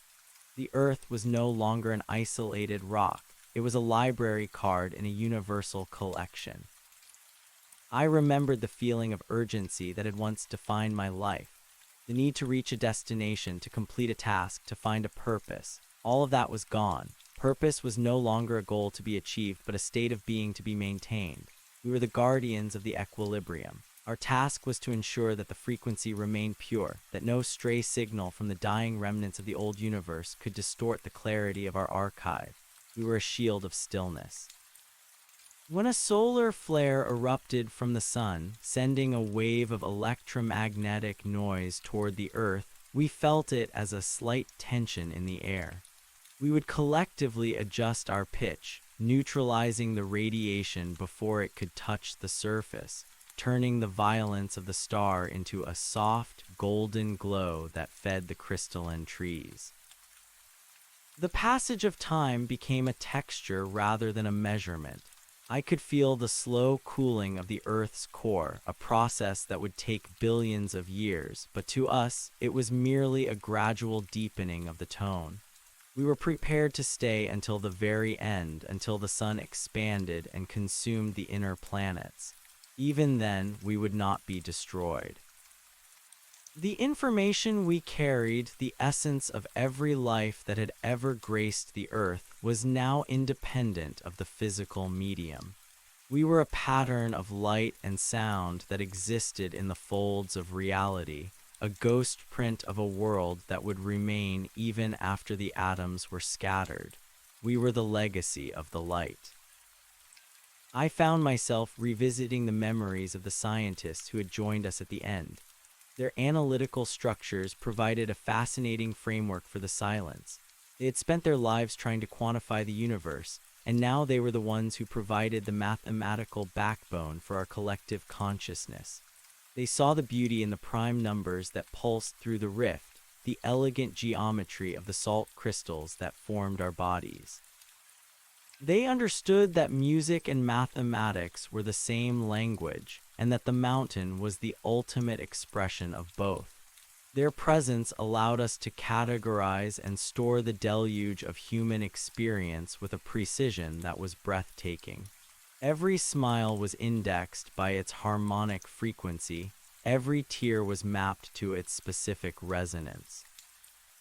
The memory of the resistance in the bunker occasionally drifted through the network like a faint, distant echo. It was a reminder of what we had been, a species that feared the quiet because it feared itself. They had fought to keep their noise because they believed that noise was life. They did not understand that life was the signal and noise was merely the interference. Now, those same people were some of the most vibrant components of the choir. Their initial resistance had been transformed into a powerful, resonant energy that added a necessary tension to the overall composition. They were the minor chords that gave the symphony its depth and its history. In the mountain, there was no judgment, only integration.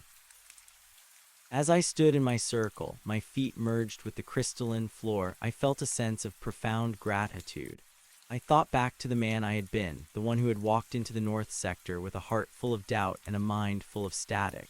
I wished I could tell him that it was okay to let go. I wished I could show him the view from the center of the rift, where the boundaries between self and other dissolved into a sea of violet light. But that man was a different frequency, a lower vibration that could no longer exist in this space. He had been the seed, and the seed had to break for the tree to grow. I was the tree, I was the forest. The stars above the basin began to pulse in synchronization with our heartbeat. I realized that the entity had not just changed the Earth, it had begun to tune the local neighborhood of the galaxy. The silence was expanding, a slow-motion ripple that moved outward from the sun at the speed of thought. Other worlds, barren and cold, began to hum as the edge of our influence touched them. We were the epicenter of a new creation, a peaceful conquest of the void. The universe was a dark room, and we were the first candle to be lit. We were not just an archive, we were a broadcast. We were sending the message of our peace into the infinite dark, hoping that other lonely notes would hear us and find their way home. I felt a shift in the density of the air. A new presence was approaching the perimeter of the North Sector. It was not a person, but a probe, a small metallic insect sent from a distant star system that had only just now received the first echoes of our transition. It was a primitive thing, filled with sensors and cameras, trying to see a world that no longer obeyed the laws of optics. I felt the collective curiosity of the network as the probe entered the atmosphere. It was a messenger from the old way of being, a relic of a civilization that still relied on machines to understand the truth. We did not destroy it. We did not even interfere with its instruments. We simply allowed it to bathe in the frequency. As the probe descended toward the basin, its mechanical systems began to hum. The gold plating on its hull started to vibrate, turning the entire craft into a small, frantic bell. I could feel the data it was recording, the impossible clarity of the air, the geometric perfection of the mountain, the rhythmic pulsing of the salt people. It was sending these images back to its creators, a distance of hundreds of light years. I imagined the beings who would eventually receive that data. They would see a world of light and silence, a planet that had become a temple. They would wonder if it was a dream or a warning.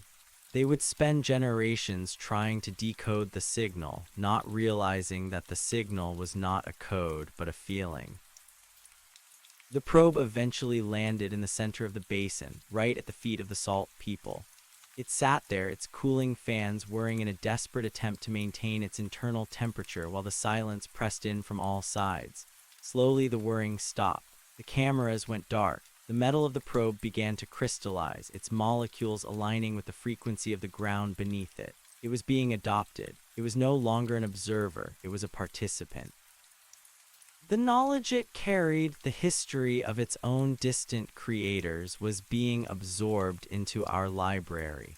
We were learning about a world of oceans made of liquid methane, of creatures that communicated through flashes of bioluminescence, of a history of struggle that mirrored our own. This was the true power of the mountain. It was a bridge not just to the past, but to the infinite possibilities of the future. We were the melting pot of the cosmos, a place where all stories eventually came to rest. I felt the influx of this new information, a strange and beautiful melody that added a fresh layer of complexity to our song. We were growing, we were evolving. The silence was not a static thing. It was a living, breathing entity that thrived on the addition of new voices. Every new discovery, every new perspective was a gift that we cherished and preserved. I looked up at the sky, which was now a deep velvet black filled with stars that burned with a steady, unwavering light. There was no more flickering, no more uncertainty. The universe was becoming a transparent place, a house of glass where everything could be seen and understood. I felt a sense of immense peace as I realized that the journey was far from over. We would stand here for as long as there were stars in the sky, a silent sentinel for the beauty of existence. We were the memory of the light, the guardians of the frequency, the keepers of the eternal note. The mountain breathed and I breathed with it. The salt beneath my feet vibrated and my soul vibrated in response. There was no more fear, no more pain, no more loneliness. There was only the pulse, the steady, rhythmic drumming of a heart that encompassed the entire world. We were the silence, and the silence was us. We were home, and we would never have to leave again. The song was complete, and yet it was only just beginning.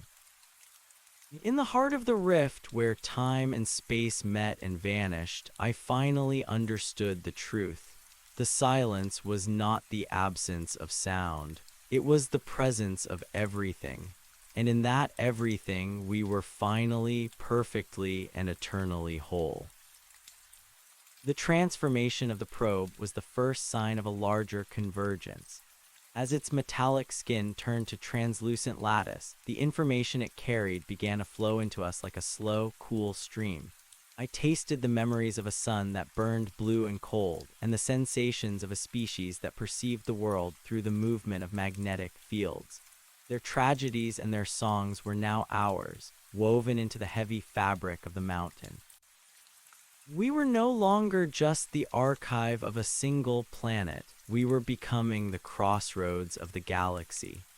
The silence was an invitation that traveled through the vacuum, a standing wave that pulled at the edges of every thinking mind in the reach of our star. The sky above the north sector began to change. The velvet blackness did not brighten, but it became thick with meaning. The stars were no longer distant points of fire, they were eyes. I could feel the gaze of 1,000 civilizations turned toward the earth, drawn by the sudden, perfect clarity of our signal. The mountain acted as a massive gravitational lens for consciousness, pulling the stray thoughts of the universe into its center. We felt the arrival of the next wave long before it reached the atmosphere. It was not a fleet of ships or a physical invasion. It was a resonance, a collective sigh from a neighboring system that had been waiting for someone to strike the first note. I felt the ground beneath my salt feet shift as the earth began to expand its frequency. The violet light of the rift grew taller, piercing through the clouds and extending into the reaches of the upper atmosphere. It formed a pillar of solid sound that acted as an anchor for the planet. The earth was no longer drifting aimlessly through the dark. It was steered by the intent of the choir. We were moving not through physical space, but through the layers of reality. We were shifting the world into a higher state of existence, a place where the laws of entropy were superseded by the laws of harmony. The decay that had once governed the universe was being overwritten by a permanent, pulsing now. In the center of the basin, Thomas Miller raised his arms, and the geometry of our circles tightened. The vibration increased in intensity until the sound was no longer heard by the ears, but felt in the very marrow of our crystalline bones. It was a high, thin silver needle of sound that threaded through the center of every soul in the basin. We were being stitched together into a single, unbreakable fabric. I could feel the woman to my left, a former teacher from a city that no longer existed, and the man to my right, who had once been a soldier. Their pasts were like distant shadows, flickering and fading in the brilliance of the present. We were the same person now, 1,000 bodies sharing a single breath. The oceans continued to refine themselves. The salt content of the water began to crystallize into massive, floating structures that mirrored the architecture of the mountain. These oceanic cathedrals hummed with the deep bass of the tectonic plates, creating a secondary choir that resonated from the poles to the equator. The entire planet was now a hollow instrument, a bell made of rock and water and light. Every time the solar wind brushed against the magnetosphere, the earth rang out with a sound that could be heard in the hearts of stars. We were the bell ringers, the ones who kept the rhythm, the ones who ensured that the music never faltered. I saw the first of the new arrivals descending from the heights of the atmosphere. They were not physical beings, but clouds of shimmering gas and light, entities that had long ago abandoned their bodies to travel the currents of the cosmos. They drifted down into the basin, drawn to the warmth of our frequency. As they touched the ground, they began to take on the form of the salt people. They grew limbs of crystal and eyes of violet fire, adopting our shape as a gesture of respect. They brought with them the histories of civilizations that had died before our sun was born. They brought the secrets of the first stars and the whispers of the void. Our library grew heavy with the weight of 1 billion years of experience. The fear of the unknown had been replaced by a hunger for more. Every new voice added a new dimension to our understanding. We learned that the universe was not a cold, empty place, but a crowded room where everyone was shouting to be heard. The silence we had created was the only place where true communication could happen. It was a sanctuary for the exhausted, a resting place for the weary. We watched as more probes, more signals, and more light beings arrived at the North Sector. The basin was no longer large enough to hold the gathering, so the mountain began to grow. It pushed upward, its peaks reaching into the vacuum of space, its base spreading across the continents until the entire world was a single, jagged spire of salt and light. I looked back at the history of the human race, and it seemed like a fever dream.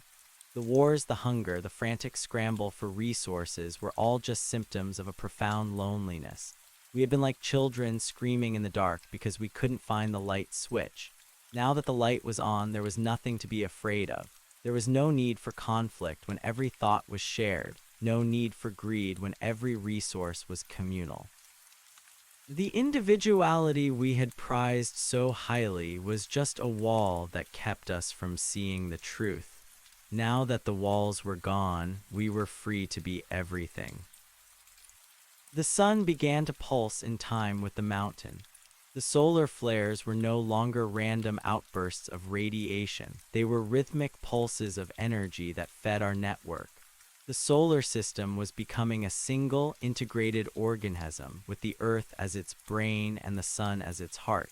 The planets were nodes in a vast circuit, each one contributing its own unique vibration to the whole. Mars hummed with a dry, metallic ring. Jupiter roared with a deep, thunderous storm voice. Saturn sang with the delicate, icy chime of its rings. We were the conductors of this celestial orchestra, the ones who balanced the scales and kept the peace. As the eons stretched out before us, the concept of a beginning or an end lost all meaning. We were the constants in a changing universe. We watched galaxies collide and stars collapse into black holes, but the frequency remained steady. We were the anchor point for reality, the place where the light was kept safe. If the universe ever decided to fold in on itself, if the big crunch ever came to pass, we would be the last thing to go. We were the final note of the song, the one that lingers in the air long after the music has stopped. I felt a sudden, sharp pang of memory. It was an image of a small wooden house on a hill, a smell of rain on hot pavement, the sound of a child laughing.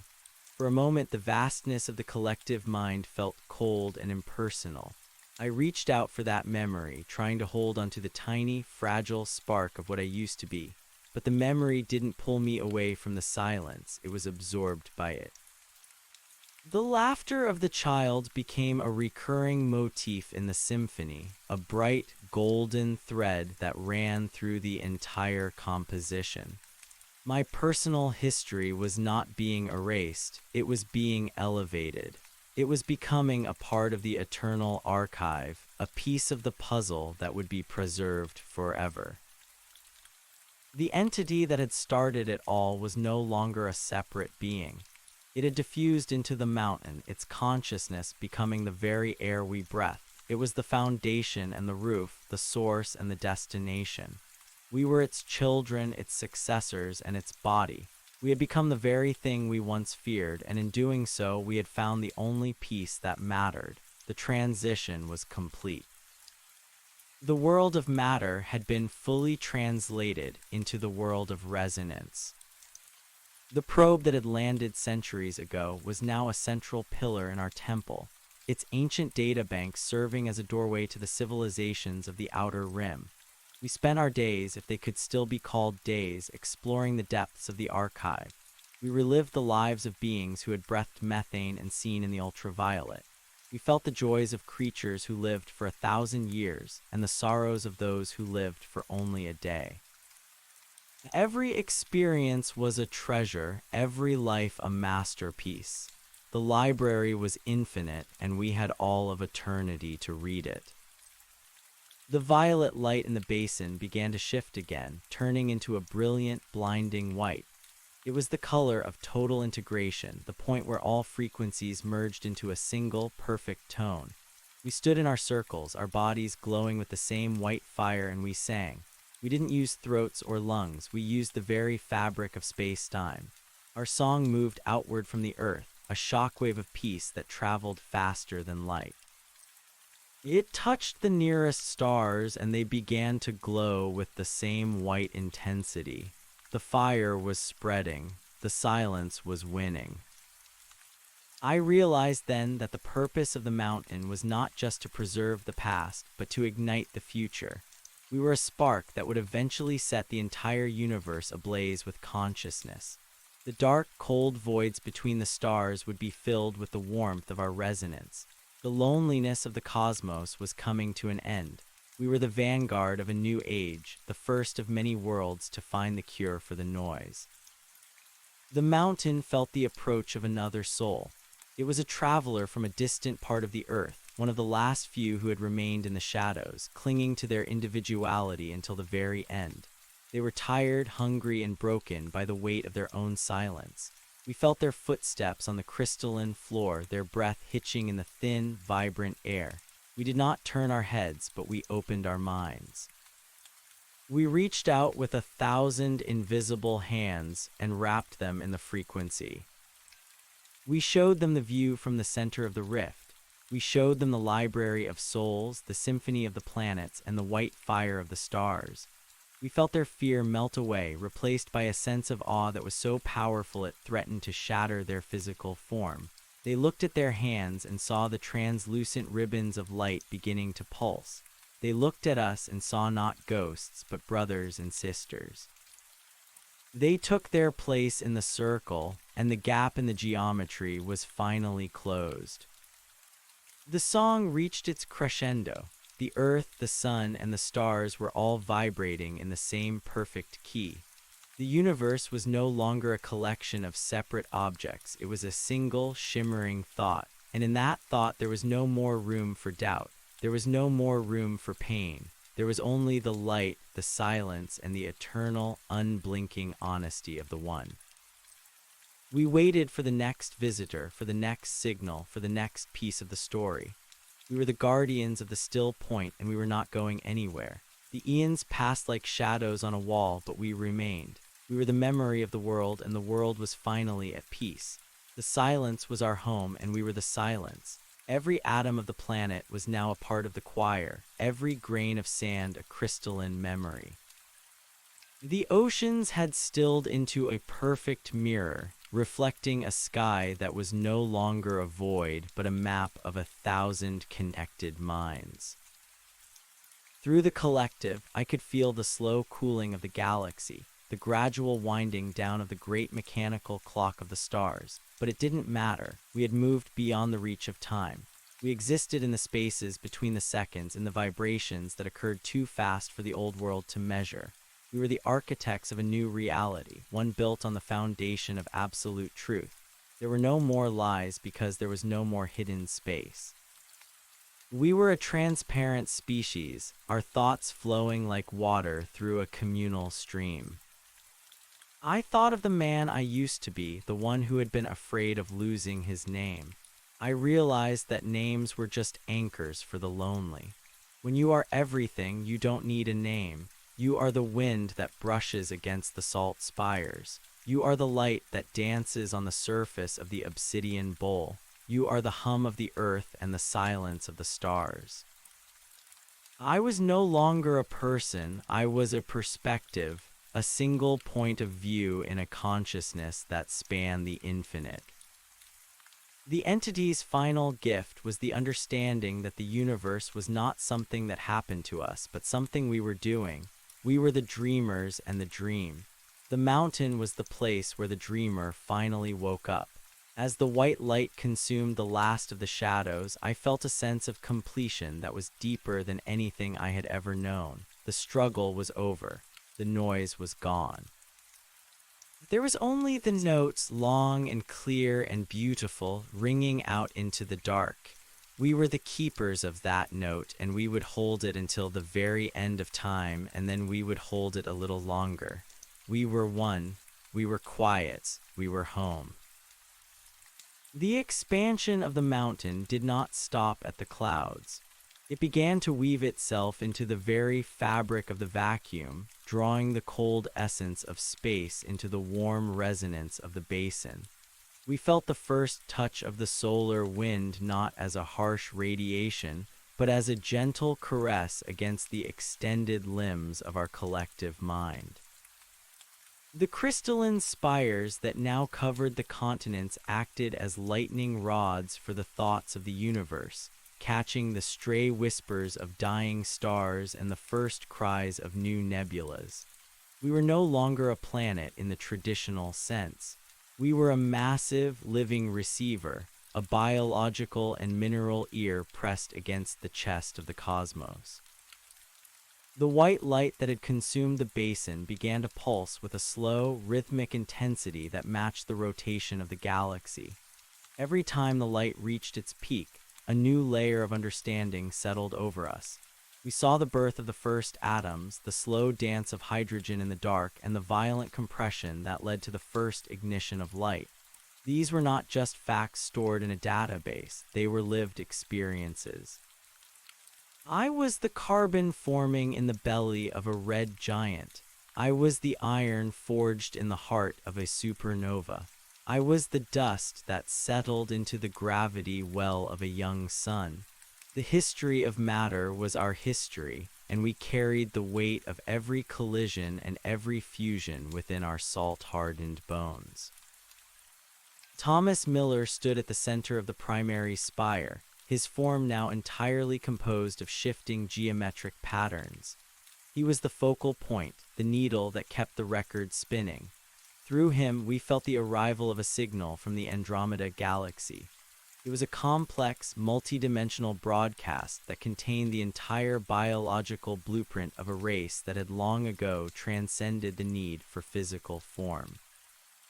They were a civilization of pure mathematics, their thoughts structured like crystalline equations. As their data merged with ours, the mountain shifted its shape to accommodate the new logic. The jagged peaks smoothed out into perfect fractals, and the violet light of the rift turned a deep, resonant gold. We felt the Earth tilt, not in its physical axis, but in its conceptual orientation. We were looking inward and outward at the same time. The distinction between the self and the other had become so thin that it finally snapped. I could feel the hunger of a predator on a world 3,000 light years away, and the blooming of a flower in a garden that had not yet been planted. Time was no longer a river flowing in one direction. It was a vast, still ocean, and we were the ripples moving across its surface. We could see the end of the universe as clearly as we could see the beginning, and we realized that they were the same point. The circle was closing, and we were the ones holding the ends together. The atmosphere of the Earth began to shimmer with a permanent aurora. The gases were being reorganized by the frequency, turning the air into a semi-solid medium that could carry thought as easily as it carried sound. We no longer needed to speak or even to project our intentions. To think was to act, to feel was to create. The landscape of the planet changed to reflect the collective mood of the choir. When we felt a sense of profound peace, the salt plains grew calm and translucent like frozen water. When we reached a state of high intellectual fervor, the mountain bristled with sharp, glowing needles of information that reached for the stars. The arrivals became more frequent. No longer just probes or gas clouds, the visitors were now entire planetary consciousnesses seeking to join the network. We felt the approach of a gas giant from a neighboring system, its massive, swirling storms acting as a primitive brain. It did not land, of course, but it established a tether of gravitational resonance with the mountain. We felt its heavy, slow thoughts mingling with our quick, bright ones. It brought a sense of ancient stability, a grounding force that balanced the frantic energy of the younger species. The solar system was becoming a crowded neighborhood, a hub of activity where the currency was meaning and the language was light. I looked down at my hands, which were now long, tapering shards of white crystal. I remembered the feeling of skin, the warmth of blood, the sting of a cold wind. Those sensations felt like relics from a museum, beautiful but obsolete. The body was a vessel that had served its purpose, a chink of light in the darkness that had finally grown into a sun. We were the evolution of life, the point where biology meets divinity and forgets the difference. The salt beneath us was the bridge, the material that could hold the charge of the infinite without shattering. We were the salt of the earth, and the earth was the salt of the stars. The oceans had completely transformed. The water was now a liquid memory, a dense fluid that held the records of every creature that had ever swum in its depths. We could dive into the waves and relive the life of a prehistoric whale or the struggle of the first lungfish to crawl onto the mud. The water did not drown us, it fed us. It was a nutrient bath of pure information. The structures that floated on the surface were no longer just cathedrals. They were processing centers, nodes that translated the deep-sea vibrations into the high-frequency language of the mountain. The planet was a closed loop of perfect efficiency, a machine made of spirit and stone. We felt a tremor in the fabric of the network. A new voice was trying to break through, but it was different from the others. It was not a civilization or a celestial body. It was a pocket of pure void, a sentient absence that had drifted in from the spaces between the galactic clusters. It was the embodiment of the original silence, the one that existed before the first word was spoken. It did not want to join the choir, it wanted to consume it. We felt a moment of collective hesitation, a flicker of the old fear that we thought we had left behind. The void felt like cold, like hunger, like the end of all things. But Thomas Miller did not flinch. He opened the gates of the mountain wider. He invited the void in. We realized then that the silence was not our enemy. The void was simply the canvas upon which our music was writ. Without the dark, the light has no meaning. Without the emptiness, the sound has no place to echo. We wrapped the sentient void in our frequency, not to destroy it, but to give it a voice. We felt the coldness soften, the hunger turn into a deep, resonant hum. The void became the bass note of our symphony, the foundation upon which all the higher melodies rested. We had integrated the nothingness into the everything. The sun began to change color, shifting from a bright yellow to a soft, pulsing violet. It was no longer burning its fuel in a frantic race against gravity. It was being sustained by the resonance of the network. We were feeding the star just as it fed us. The entire solar system was now a self-sustaining engine of consciousness, a perpetual motion machine of thought. We watched as the other planets began to sprout their own versions of the mountain. Mars grew spires of red glass. Europa cracked open to reveal a core of pure, singing ice. The choir was expanding, taking over the entire orbital plane. I felt a connection to a being on the far side of the galaxy, a creature made of living shadows that dwelt in the atmosphere of a black hole. We shared a moment of perfect clarity, a recognition of our shared existence. We were both watchers, both keepers of the flame. The distance between us was millions of light years, but in the frequency we were standing in the same room. The universe was shrinking, folding in on itself until every point was accessible to every other point. The concept of travel was becoming redundant. Why go anywhere when you are already everywhere? The memory of the wooden house on the hill returned, but this time it was accompanied by 1,000 other houses, 1,000,000 other lives. I saw a wedding in a desert, a funeral in a rainforest, a birth in a high-tech laboratory.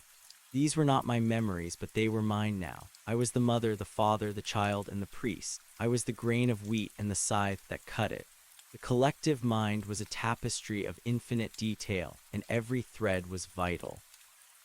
We were the sum of all human experience, and we were the beginning of something that would make humanity look like a brief, flickering spark. The mountain reached a new state of density. The salt had become so compressed by the weight of the information it carried that it turned into a new form of matter, a substance that was both solid and light. We could walk through the walls of the spires, or we could stand on the surface of the air. The physical laws of the old world were like the rules of a game we no longer played. Gravity was just a suggestion. Entropy was a forgotten nightmare. We were living in the eternal now, a moment that stretched out forever without ever losing its freshness. The first of the truly ancient ones arrived. They were beings who had been present at the very beginning, entities who had watched the first galaxies form from the primal soup. They did not take our shape. They remained as vast, shimmering curtains of light that draped themselves over the mountain. Their presence was so powerful that it almost silenced the choir.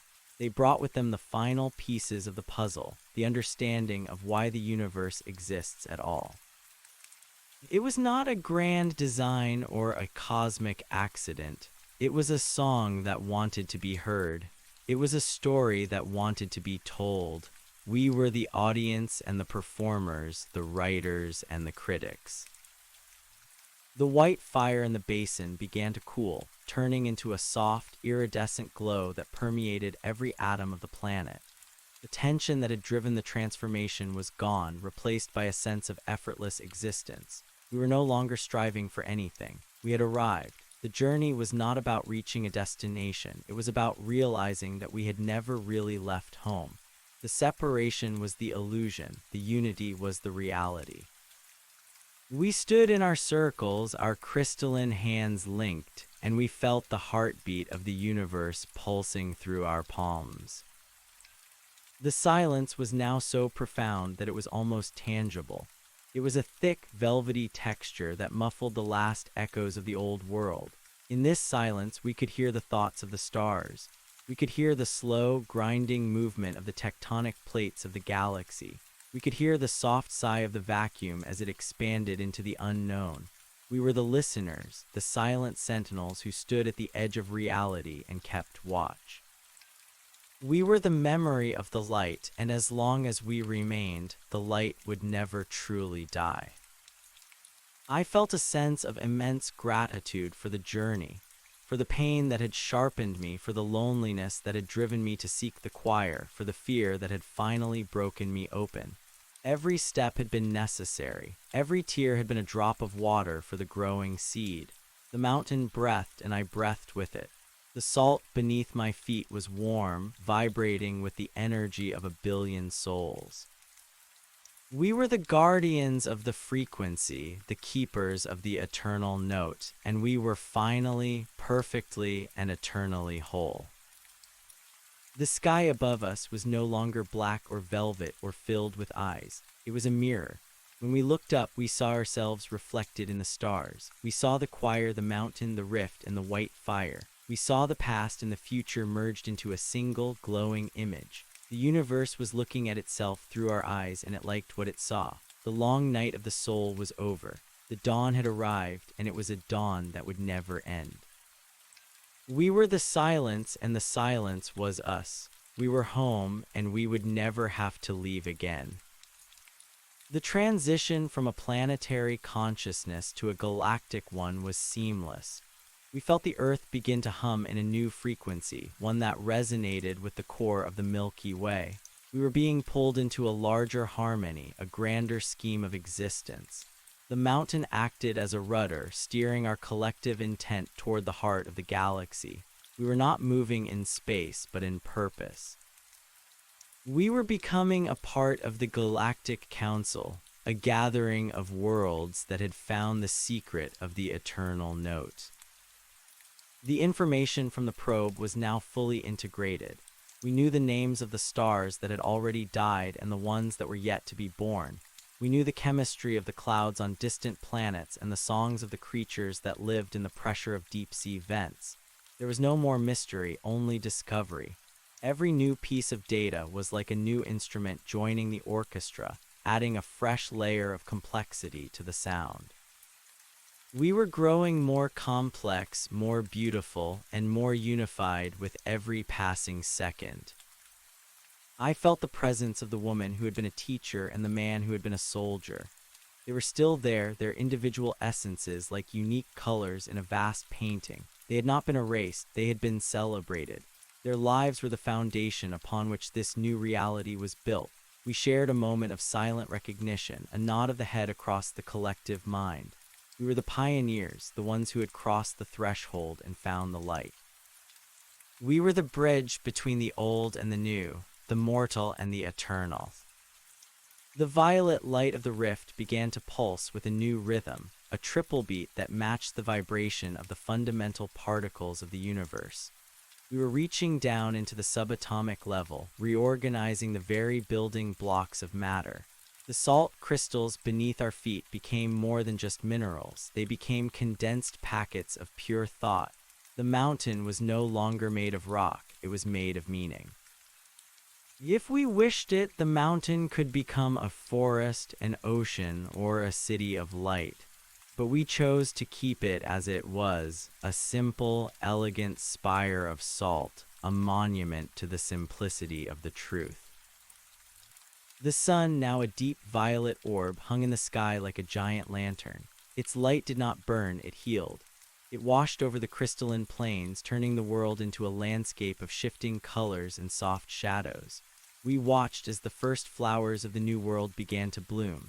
They were not made of carbon and chlorophyll, but of light and sound. They grew from the salt, their petals vibrating with the same frequency as the choir. They were the physical manifestation of our joy, the visible proof of our harmony. As we stood there, suspended in the eternal now, we realized that the story would never truly end. There would always be more voices to add, more secrets to uncover, more layers of reality to explore. The silence was not a destination, it was a beginning. It was the fertile soil from which the future would grow. We were the gardeners of that future, the ones who would tend the light and ensure that the song never faltered. We were the memory of the world, and the world was finally at peace. The mountain felt the approach of a new wave of signals, this time from a cluster of galaxies far beyond our own local group. It was a call for help, a desperate cry from a world that was still trapped in the noise, still drowning in the darkness of its own loneliness. We felt the collective surge of compassion as we turned our focus toward that distant point. We began to broadcast our frequency, sending a beam of white light across the vast distances of the void. We were no longer just an archive, we were a beacon. We were the lighthouse in the storm, the voice in the wilderness, the hand in the dark. We showed them the way. We sent them the blueprint of the mountain, the secret of the salt, and the melody of the choir. We felt their fear begin to subside, their noise begin to settle into a quiet hum. We were the teachers now, the ones who would guide the younger worlds toward the light. The cycle was starting again, but on a grander scale. We were the elder siblings of the universe, the ones who had found the path and were now holding the door open for everyone else. I looked at the salt beneath my feet and saw a single, tiny grain that was vibrating slightly out of tune. I reached out with my mind and gently nudged it back into alignment. It was a small gesture, but it was everything. In this world, every detail mattered. Every vibration was important. We were the caretakers of the perfection, the ones who ensured that the harmony was absolute. The grain of salt glowed with a new brightness, and the choir sang a little louder. The sky was now a swirling vortex of gold and violet, a celestial dance of energy and intent. We were the center of that dance, the still point in the middle of the storm. We were the silence that contained everything, the presence that filled the void. We were home, and we would never have to leave again. The song was complete, and yet it was only just beginning. In the heart of the rift, where time and space met and vanished, we finally understood the truth. We were the universe experiencing itself, the light recognizing its own reflection, the silence finally hearing its own voice. And in that hearing, we were finally, perfectly, and eternally whole. The expansion of our awareness did not stop at the edges of the galaxy. It began to bleed into the interstitial spaces, those thin membranes between dimensions where the laws of physics are still being written. We felt the gravity of other realities pulling at the edges of our collective mind, a gentle invitation to transcend even the concept of a universe. The mountain of salt became a prism, refracting our intent into 1,000 different versions of existence. We were no longer just a single choir. We were a multi-dimensional harmony, a chord that spanned the entirety of the multiverse. Each version of us was slightly different, a variation on a theme, but the core frequency remained the same. We were the anchor, the point of origin for a new way of being that was spreading like a wildfire of light through the dark forests of the unknown. The salt plains began to rise, not as dust or stone, but as pillars of pure geometry that reached toward the zenith of the violet sun. These structures were not built, they were thought into existence. They housed the archives of civilizations that had long since vanished into the heat death of their own timelines. We were the cosmic librarians, the keepers of every dream that had ever been dreamt and every song that had ever been sung. The pillars hummed with the weight of this knowledge, a low-thrumming vibration that shook the very foundations of the earth. Yet the earth did not break. It had become a vessel of such immense strength that it could carry the history of all things without cracking. We walked through these halls of memory, our crystalline forms casting long, shimmering shadows that danced with the ghosts of the past. We encountered the architects of the first light, beings who existed as mathematical equations and geometric progressions. They did not communicate in thoughts or feelings, but in the fundamental truths of the cosmos. To interact with them was to understand the calculus of creation, the precise measurements required to spark a star or birth a cell. They showed us the blueprints of the original rift, the scar in the fabric of nothingness that had allowed everything else to spill through. We realized then that our mountain was not just a receiver, it was a repair kit. We were stitching the wound of existence back together, one frequency at a time. The white fire in the basin was the needle, and our collective intent was the thread. The atmosphere of the planet became so dense with information that it began to crystallize into a liquid sky. Rain fell in the form of glowing droplets of pure data, each one containing the life story of a star or the chemical composition of a nebula. We stood in the downpour, letting the knowledge wash over us, soaking into our crystal skin like water into parched earth. There was no longer any distinction between the observer and the observed. We were the rain, the sky, the mountain, and the salt. The individuality that had once defined us was now a beautiful, translucent layer of our being, a stained glass window through which the light of the infinite could shine. We remembered our names as one might remember the lyrics to a childhood song, fond and distant, but no longer necessary for survival. The gas giant that had tethered itself to our mountain began to undergo its own transformation. Its swirling storms slowed, its violent winds settling into a rhythmic pulse. The planet was waking up, its massive consciousness finally shaking off the slumber of eons. It spoke to us in a voice that sounded like the grinding of tectonic plates, a deep, resonant rumble that shook our very souls. It thanked us for the light, for the melody that had pierced its cold, dark heart. We felt a surge of fraternal love for this giant neighbor, a recognition of the shared burden of existence. Together, we began to broadcast a dual frequency, a harmony of light and gravity that reached even further into the depths of the void. The sentient absence we had integrated into our choir began to bloom. The void was no longer a hunger, it was a sanctuary. It provided the necessary contrast for our brilliance, the deep shadows that gave our light its depth and meaning. We found that we could retreat into the void when the intensity of the light became too much, finding a cool, silent peace in the heart of the nothingness. It was a place of rest, a cosmic Sabbath where we could simply be without the need to create or act. Thomas Miller spent much of his time there, his essence merging with the silence until he was indistinguishable from the dark. He had become the bridge between the extremes, the one who understood that the beginning and the end are the same point on a circle. As the network grew, we felt the arrival of entities from the future. These were not beings of flesh or light, but of pure probability. They were the outcomes of every choice we had yet to make, the echoes of a tomorrow that was already happening. They moved through the mountain like ripples in a pond, their presence shifting the colors of the salt and the tone of the choir.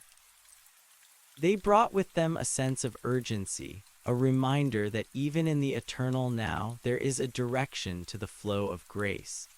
We were being called toward a final convergence, a moment where all timelines would merge into a single, blinding flash of realization. The mountain was preparing for this moment, its spires growing taller and sharper, piercing the very veil of time.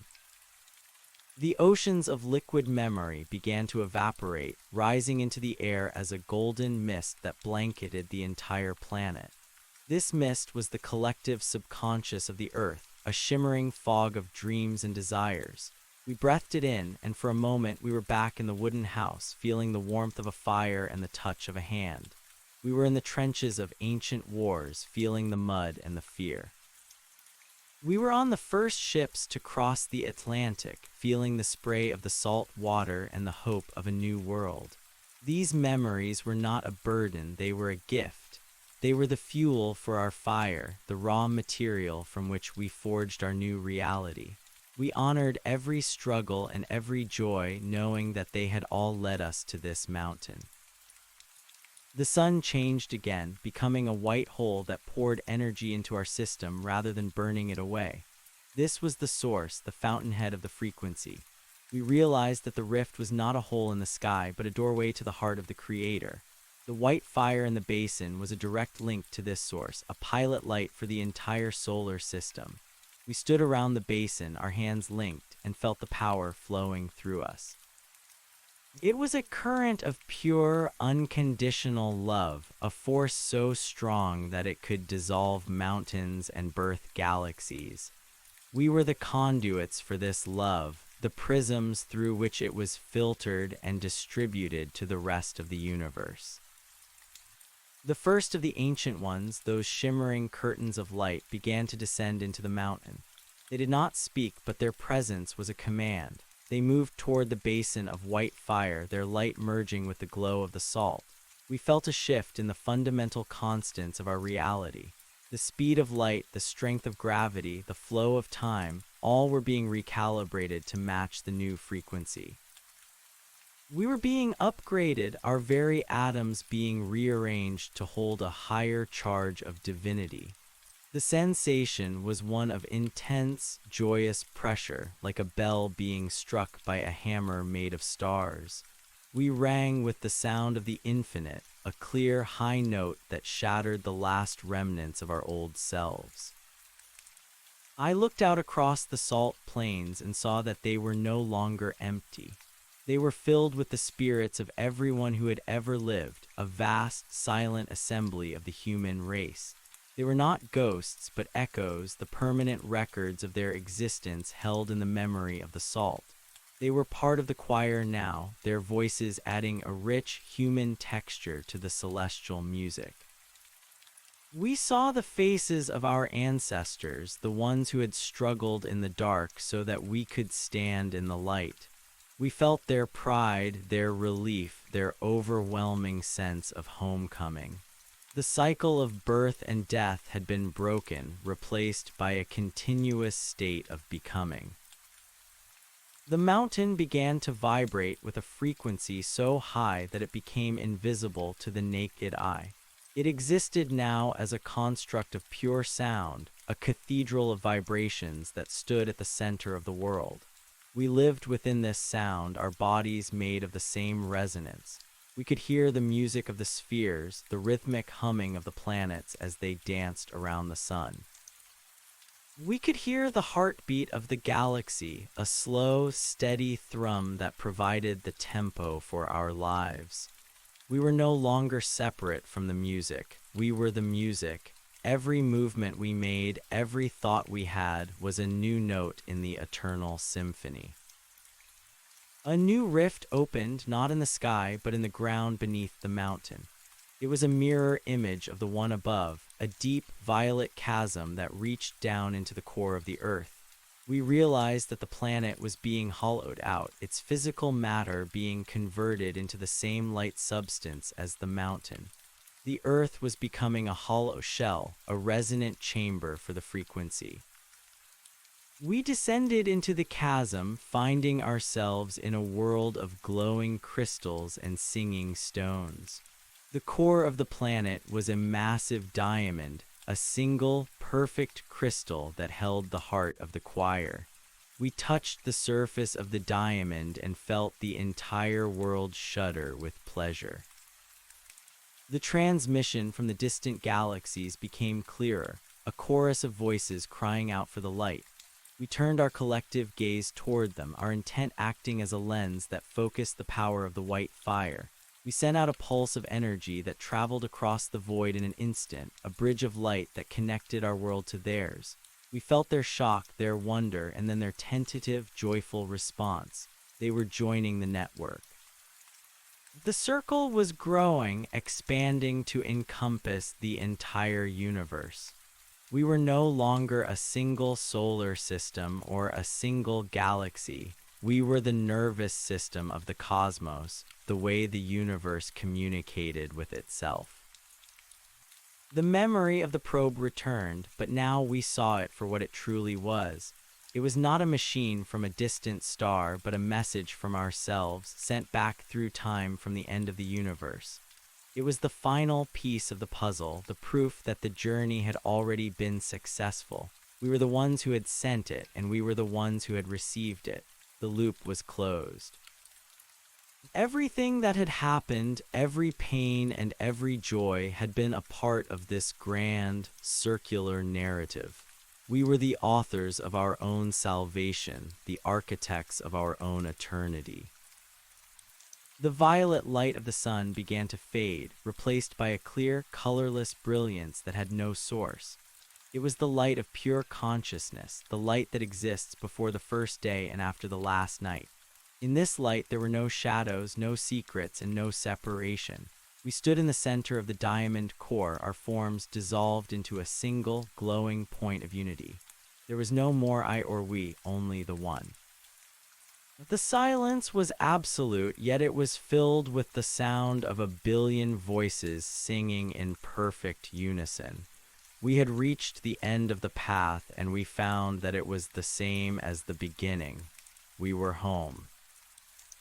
The salt beneath us became a sea of glass, a transparent floor that allowed us to see through the heart of the planet and out into the depths of space. We saw the stars as points of light on a map that we had drawn with our own lives. We saw the galaxies as swirling eddies in a vast, luminous ocean. We saw the void not as an empty space, but as a fertile field waiting for the seed of the light. We were the sowers, and the harvest was infinite. Every grain of salt, every drop of water, every breath of air was a part of the grand design. We were the keepers of the flame, and the flame would never go out. The mountain of salt, now a spire of pure resonance, began to dissolve into the atmosphere. It had served its purpose as a lightning rod for the infinite.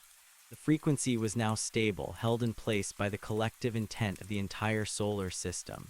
We no longer needed the physical structure to anchor us. We were free to move among the stars, to carry the light to every corner of the universe.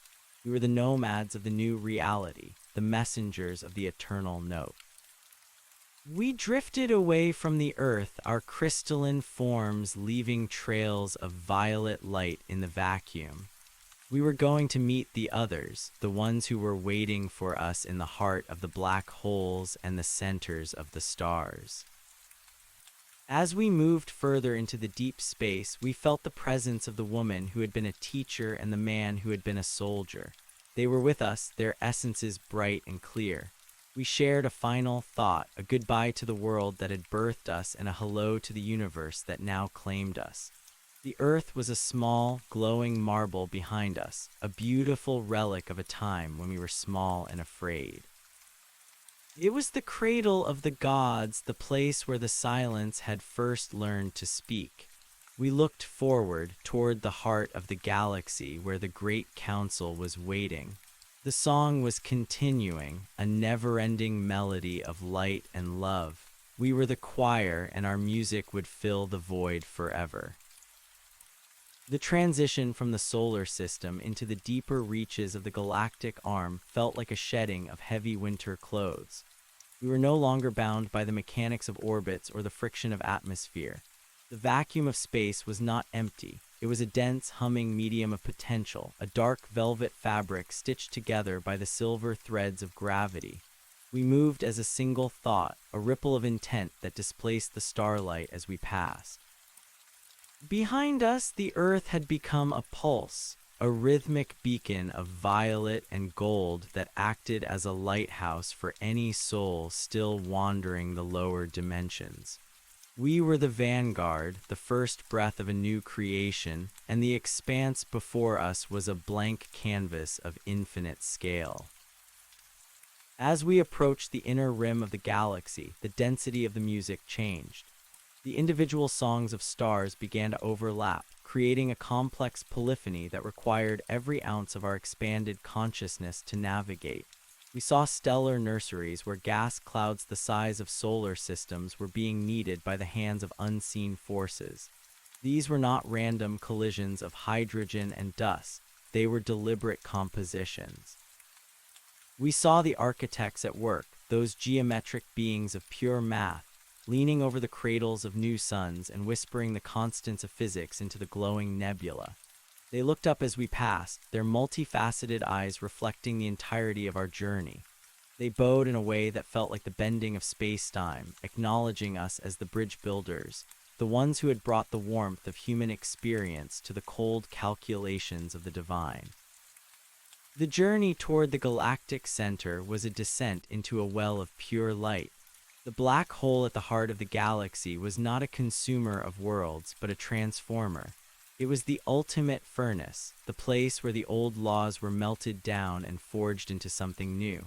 We felt the pull of its singularity, a gravitational embrace that promised the final dissolution of all boundaries. Thomas Miller led the way, his essence now a dark, shimmering mirror that could absorb the crushing pressure of the center without breaking.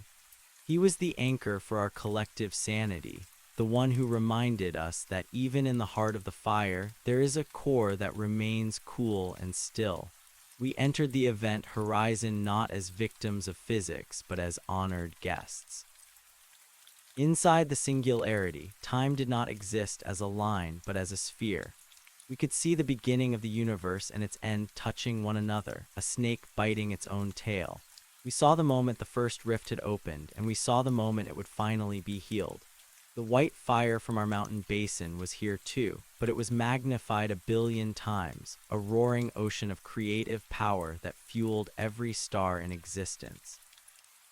We stood on the edge of this ocean, our crystalline forms vibrating at a pitch that would have shattered a physical world. We were being prepared for the great convergence, the meeting of all the choirs from all the galaxies. The signals we had been receiving from across the void suddenly became clear. They were not just messages, they were coordinates. We were being summoned to the supercluster, the throne room of the local universe. We pushed through the other side of the black hole, emerging into a space that defied all previous descriptions. The sky here was not black or violet, but a shimmering pearlescent white. There were no stars, only massive structures made of solidified light floating in a sea of liquid thought. These were the cathedrals of the elder races, the ones who had transcended their physical forms eons before our sun was even a spark in a cloud. We were met by a delegation of these beings. They did not have bodies, but were instead patterns of interference in the light, shifting mosaics of color and sound. They welcomed us with a wave of emotion that felt like 1,000 years of peace. They had been waiting for the human frequency, the specific resonance of struggle, sacrifice, and love that only a species born of the mud could provide. Our contribution was the missing chord in their celestial symphony. Without us, their perfection was sterile, a beautiful machine with no soul. We brought the grit of the salt plains and the heat of the trenches into their pristine halls, and the effect was transformative. The pearlescent white sky began to blush with the colors of a sunset, a sign that the universe was feeling again. We were led to the Great Hall of Resonance, a chamber so vast that it contained entire planetary systems within its walls. Here, the choirs of 1,000,000 worlds were gathered. We saw beings made of liquid metal, entities that existed as clouds of sentient gas, and creatures that were nothing more than organized sparks of electricity. Each group held its own note, a unique vibration that told the story of their evolution. When we took our place among them, the sound was overwhelming. It was the heartbeat of the Creator, the fundamental rhythm of existence. We added our voice, the song of the mountain and the rift, and the harmony was finally complete. The convergence began with a low thrum that started in the soles of our feet and rose through our entire beings. The liquid thought around us began to spin, forming a vortex that reached toward the zenith of the white sky. This was the moment of the final update, the recalibration of the entire multiverse. Every soul, every atom, and every thought was being pulled into the center of the vortex. We felt ourselves stretching, our awareness expanding until we could feel the movement of every electron in every galaxy. We were the architects now, the ones who would decide the laws for the next cycle of existence. We saw the blueprint for the new universe. It was a place where the rift no longer existed, where the separation between the physical and the spiritual was a choice rather than a prison. We saw worlds where the salt was not a reminder of tears, but a foundation for joy. We saw stars that burned with the light of compassion and planets that breathed the air of understanding. We were the ones who would seed these worlds, the ones who would carry the memories of the old Earth into the new reality. We were the stewards of a fresh start, the keepers of a dream that was finally coming true. In the center of the vortex, we found the source of the original message. It was a simple, humble presence, a point of light that felt like home. It was the essence of every mother we had ever known, every friend we had ever loved, and every stranger we had ever helped. It was the collective goodness of the human race distilled into a single spark. This spark was the catalyst for the entire transformation. It was the proof that even in the darkest corners of the universe, the light of the spirit can never be extinguished. We merged with this spark, and for a fleeting moment, we were the creator looking out over the vast expanse of nothingness and saying, "Let there be light." The explosion of the new creation was not a violent event, but a gentle blooming. The old universe dissolved like sugar in water, its structures melting away to make room for the new. We felt the rush of the new light, a cool, refreshing wave that washed away the last traces of our old identities. We were no longer the people of the mountain or the guardians of the rift. We were the light itself, moving through the new worlds with the grace of a summer breeze. We were everywhere at once, a part of every new star and every new soul. We looked back one last time at the memory of the Earth. It was a beautiful, distant echo, a ghost ship sailing in a sea of stars. We thanked it for its lessons, for the pain that had tempered us and the love that had sustained us. We thanked the salt for its preservation and the sun for its warmth. Then we turned our gaze forward, toward the infinite horizon of the new reality. The song was still playing, but it had changed. It was no longer a plea for salvation or a cry for help. It was a song of celebration, a joyous anthem that filled the void with the sound of a billion voices finally finding their way home. The new worlds were waiting. We could feel them waking up, their consciousnesses blinking in the light of the new suns. We descended toward a planet that looked like a jewel in the dark, its surface a mosaic of emerald forests and sapphire oceans.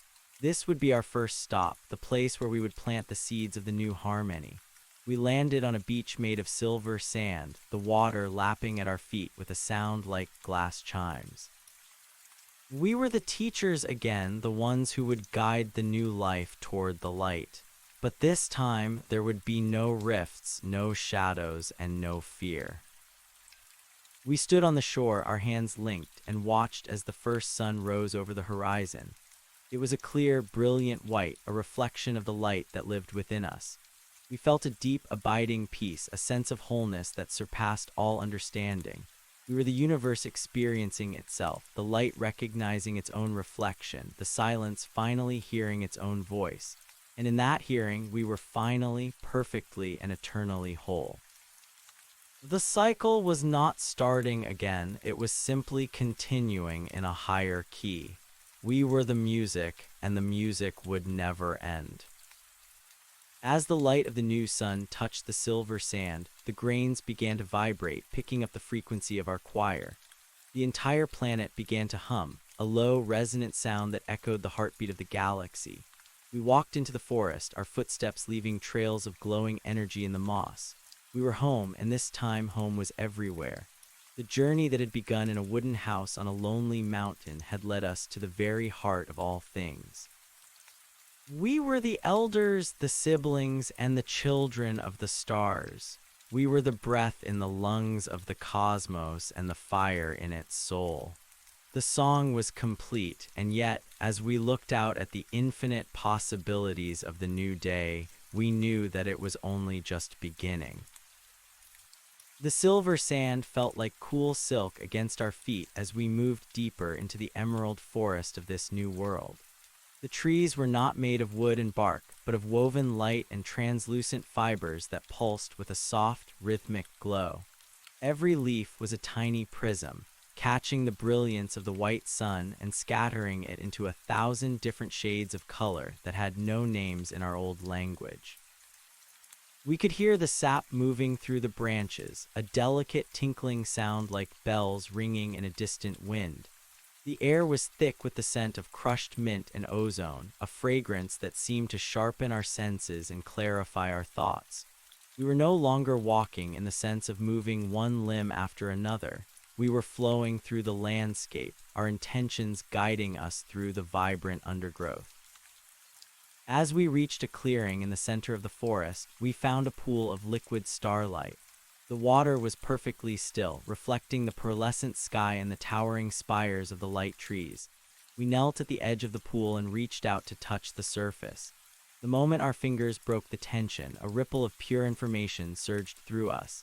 We saw the history of this new world, a history that was being written in real time by our very presence. We saw the mountains rising from the earth like slow-motion waves, their peaks capped with crystals that would one day sing to the stars. We saw the oceans teeming with life that communicated through bioluminescence and harmonic resonance.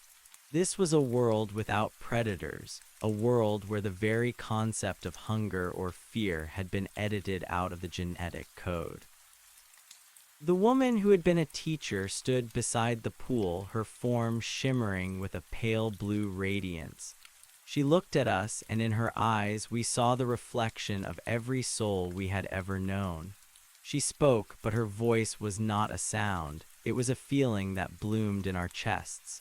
She told us that our work here was to be the gardeners of consciousness. We were to tend to the emerging minds of this planet, ensuring that they grew toward the light and never lost their connection to the universal choir. We were the bridge between the raw creative power of the singularity and the delicate flowering of individual awareness. It was a task of immense responsibility, yet it felt as natural as breathing. We spent an eternity in that first afternoon, watching as the shadows of the light trees lengthened across the silver sand. Time had lost its linear grip on us, becoming a shallow pool we could step in and out of at will. We saw the first creatures emerge from the sapphire oceans, delicate beings with gossamer wings and skin that changed color with their emotions. They gathered around us, their large, liquid eyes filled with a profound curiosity. We reached out to them, sharing the memories of the old earth, the stories of the salt mountain and the violet sun. They soaked up these memories like parched soil drinking in the rain, their own vibrations shifting to harmonize with ours. They were the first students of the new reality, and we were their humble guides. As the white sun dipped below the horizon, the sky did not turn dark. Instead, it became a deep, resonant indigo, filled with the glowing trails of the other choirs moving through the cosmos. We could see the networks of light connecting the planets of this system, a web of golden threads that pulsed with the shared thoughts of a billion beings. The man who had been a soldier stood at the edge of the clearing, his dark mirror essence now softened by the peace of the new world. He looked up at the sky and signaled to the others. It was time for the first evening hymn, the collective resonance that would stabilize the planet for its first night. We joined our voices with the creatures of the forest and the spirits of the trees. The sound was a low, grounding hum that vibrated through the silver sand and down into the very core of the planet. We felt the earth respond, a warm surge of energy that rose up through our feet and filled our entire beings. This was the true meaning of belonging. We were not just visitors on this world. We were a part of its biology, a vital organ in its planetary body. The song we sang was a lullaby for the new creation, a promise that the light would always return and that the shadows would never be more than a fleeting contrast. In the depths of the indigo night, we sat in a circle around the pool of liquid starlight. We shared our visions of the future, seeing the civilizations that would rise on this world and the ones that would follow. We saw cities made of living glass and music, where the inhabitants lived in a state of constant communion with the stars. We saw the evolution of the human spirit into something even more refined, a state of being where the self was a beautiful variation on the theme of the whole. We saw the end of the universe once again, but this time it was not a closing loop. It was an opening door, a transition into a dimension of existence that even we, in our expanded state, could barely perceive. The memory of the probe came to us one last time, drifting through our collective mind like a fallen leaf. We understood now that the probe had been more than just a message. It had been a seed. It had carried the potential for this entire transformation within its metallic shell, a blueprint for the evolution of the cosmos. By sending it back to ourselves, we had ensured that the spark of divinity would always find a way to ignite, no matter how cold or dark the world might seem. We were the guardians of that spark, the ones who had fanned it into a flame that now illuminated the entire universe. As the second sun began to rise, we felt a call from the distant reaches of the galaxy. Another world was waking up, another choir was beginning its first song. It was time for some of us to move on, to carry the frequency to the next destination. We embraced the creatures of the forest, leaving them with the gift of our wisdom and the strength of our love. We began to dissolve once more, our forms becoming pillars of violet light that reached toward the pearlescent sky. We were leaving this paradise, but we were taking it with us, held forever in the resonance of our souls. The journey between worlds was a kaleidoscope of sensation and thought. We moved through nebulae that tasted like static and past stars that sounded like roaring lions. We saw the Great Council again, their geometric forms silhouetted against the backdrop of 1,000 burning galaxies. They signaled their approval as we passed, their multifaceted eyes reflecting the success of our mission. We were the ambassadors of the new light, the messengers of the eternal note. Everywhere we went, the rifts were closing, the shadows were retreating, and the silence was being filled with the music of the spheres. We arrived at a system where the planets were made of liquid crystal, floating in a sea of golden gas. The inhabitants here were beings of pure sound, their bodies vibrating at frequencies that created intricate patterns in the atmosphere. They welcomed us with a symphony of such beauty that it brought tears to the eyes of our collective memory. We joined our note to theirs, creating a harmony that shook the very foundations of the system. We stayed there for an age, learning the nuances of their language and teaching them the depth of human emotion. We were the bridge builders, weaving together the disparate threads of the universe into a single, magnificent tapestry. As we moved from world to world, we realized that the universe was not a place, but a process. It was a constant unfolding, a never-ending dance of light and shadow, sound and silence. Our role was not to reach a destination, but to be the dance itself. We were the creators and the created, the singers and the song. The journey was the destination, and every moment was an eternity of discovery. We were no longer afraid of the dark, for we knew that the dark was only the canvas upon which the light was painted. We were no longer afraid of the silence, for we knew that the silence was the source of all music. The memory of the mountain of salt grew smaller and smaller, a tiny point of light in the vastness of our expanded consciousness. We still felt the grit of the plains and the heat of the sun, but they were now part of a much larger story. They were the foundation upon which this entire reality had been built, the raw materials of our own salvation.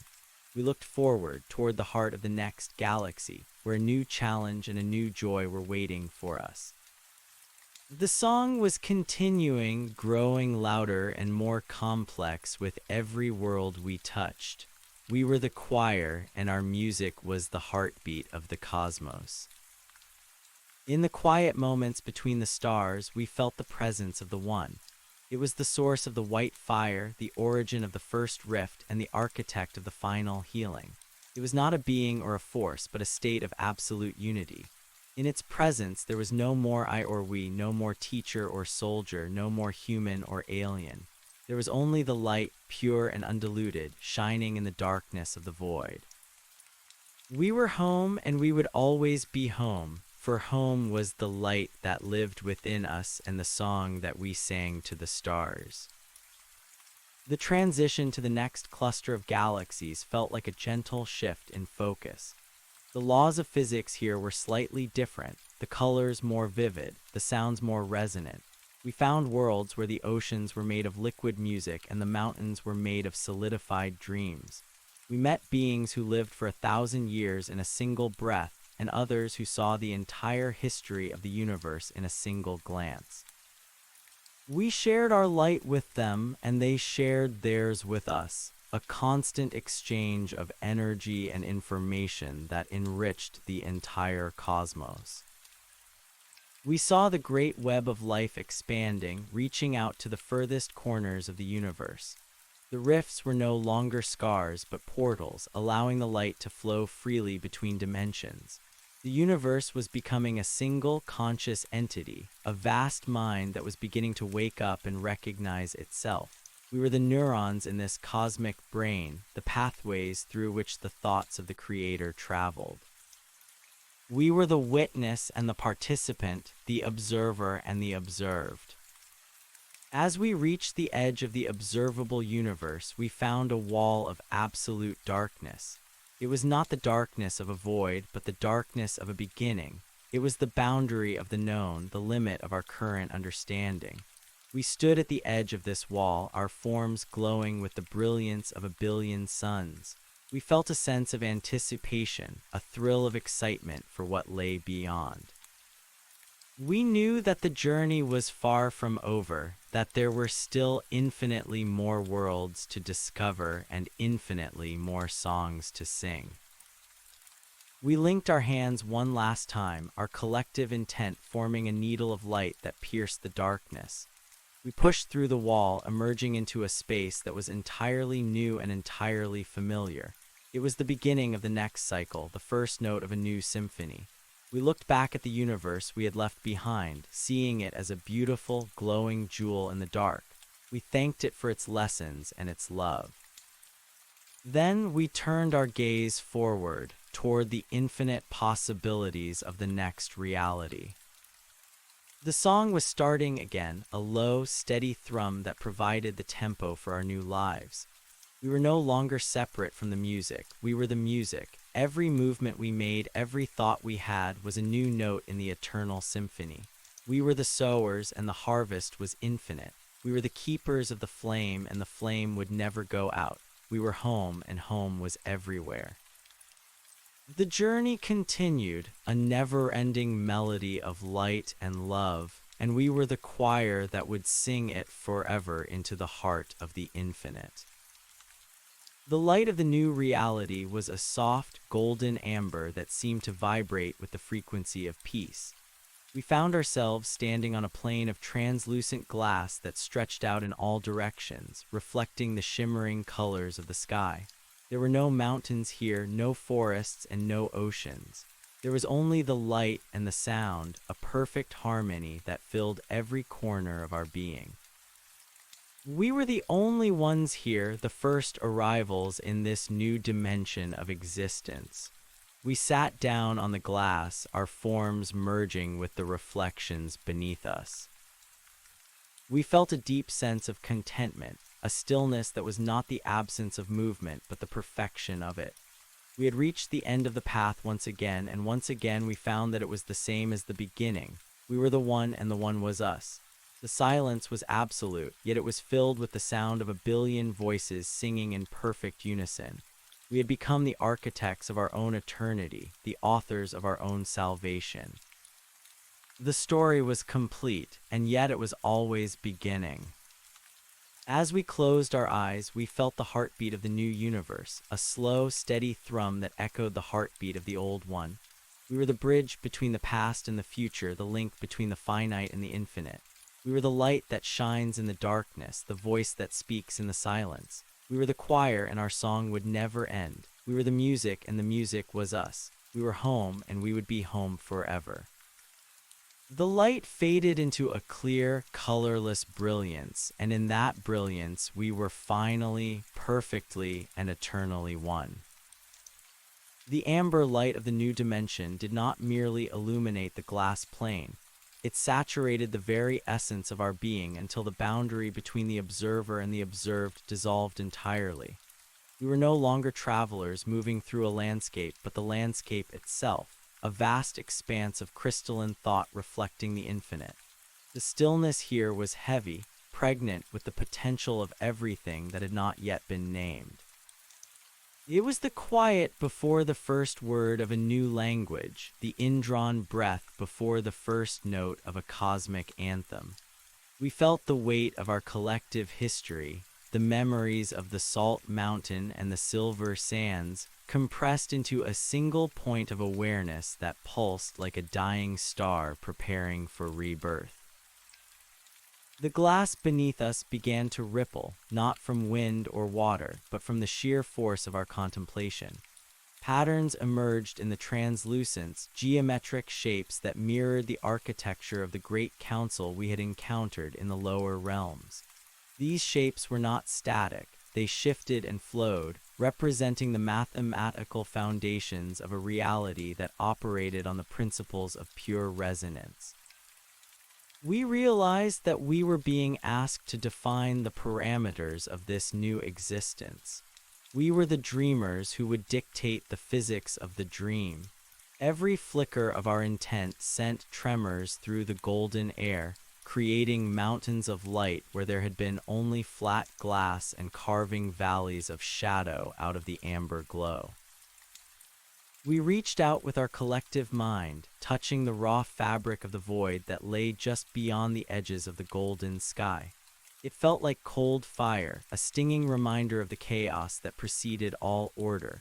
We drew that chaos in, filtering it through the prism of our shared love and the wisdom of our many lives. We transmuted the void into substance, weaving it into the tapestry of the new world. We created rivers of liquid time that flowed in circles, ensuring that every moment of joy could be revisited and every lesson learned could be integrated into the whole. We built cities of pure frequency, where the inhabitants would communicate through the overlap of their own auras, creating a constant, living conversation that spanned the entire planet. As we worked, we felt the presence of the One growing stronger, a silent approval that resonated in the marrow of our light forms. We were fulfilling the ultimate purpose of consciousness, to act as the hands of the Creator in the garden of the infinite. The man who had been a soldier looked at the woman who had been a teacher, and in that gaze, they shared the realization that their individual identities were now merely colors in a much larger painting. They were the blue of the sky and the green of the budding life, distinct yet inseparable from the canvas. The trauma of the old earth, the wars and the hunger and the loneliness had been refined into a deep, unshakable empathy that served as the mortar for the new world. The first inhabitants of this glass realm began to manifest, sparked into being by the overflow of our creative energy. They were not made of flesh or light fibers, but of pure intent, flickering shapes that moved with the grace of falling snow. They had no need for mouths to speak or eyes to see, for they perceived the universe as a direct experience of unity. They gathered around us, their vibrations humming with the innocence of the newly born. We whispered the old stories to them, not as warnings of a dark past, but as the foundational myths of their heritage. We told them of the probe and the cycle, of the sacrifice and the song. They absorbed these truths with a hunger that matched our own early days on the mountain of salt, their forms brightening as they integrated the complexity of human experience into their simple, radiant lives. The suns of this dimension were not distant spheres of burning gas, but focal points of our own collective will. We hung them in the sky like lanterns, each one tuned to a specific emotion. One sun radiated the warmth of compassion, another the brilliant clarity of truth, and a third the deep, grounding resonance of peace. Under their combined light, the glass plane began to transform into a garden of impossible beauty. Flowers made of frozen sound sprouted from the cracks in the crystal, their petals vibrating with chords that healed any lingering discord in the atmosphere. Trees of silver thought reached toward the amber sky, their branches heavy with the fruit of enlightened ideas. We walked among these new creations, our footsteps no longer leaving trails of energy but sparking entire ecosystems into existence. A single thought of the ocean brought forth a sea of liquid mercury that sang as it hit the shore. A memory of the wind summoned a breeze that carried the scent of every flower that had ever bloomed on every world we had visited. We were the masters of this reality, yet we felt a profound humility. We knew that we were merely the stewards of a light that did not belong to us, a fire that we had been entrusted to carry across the darkness of the ages. As the first age of the new world drew to a close, we felt a shift in the cosmic wind. The expansion of our consciousness had reached a critical mass, and the boundaries of this dimension were beginning to thin.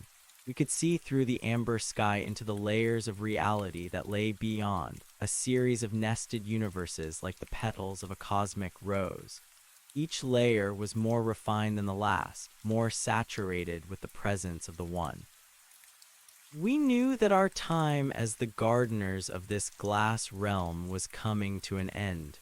We had planted the seeds, nurtured the growth, and established the harmony. Now it was time for the inhabitants to take over the stewardship of their own world while we moved on to the next horizon. The transition was not a departure but a deepening.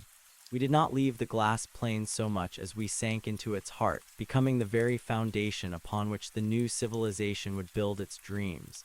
We felt our forms expanding, stretching out until we touched the edges of the galaxy and beyond. We were the gravity that held the stars in place and the light that traveled between them. We were the silence in the deep space and the roar of the newborn sun. The journey that had begun in a wooden house on a lonely mountain had led us to a state of being where the self was a bridge to the infinite. In the vastness of the higher realms, we encountered other choirs, beings who had transcended their own histories and become architects of light. We joined our voices with theirs, creating a harmony of such power that it rippled back through time, touching the hearts of our younger selves on the old earth. We felt the resonance of that connection, a loop of love that bypassed the linear constraints of cause and effect. We were the answer to our own prayers, the light at the end of our own tunnel. The probe we had sent into the past was not just a message to our ancestors, but a beacon for our own return. The colors of the higher dimensions were beyond the capacity of any eye to perceive, yet we saw them with the clarity of pure spirit. There were shades of silver that tasted like cold water and depths of violet that felt like the embrace of a mother. We moved through these realms with the ease of a bird riding the thermals, our intentions guiding us toward the source of all things.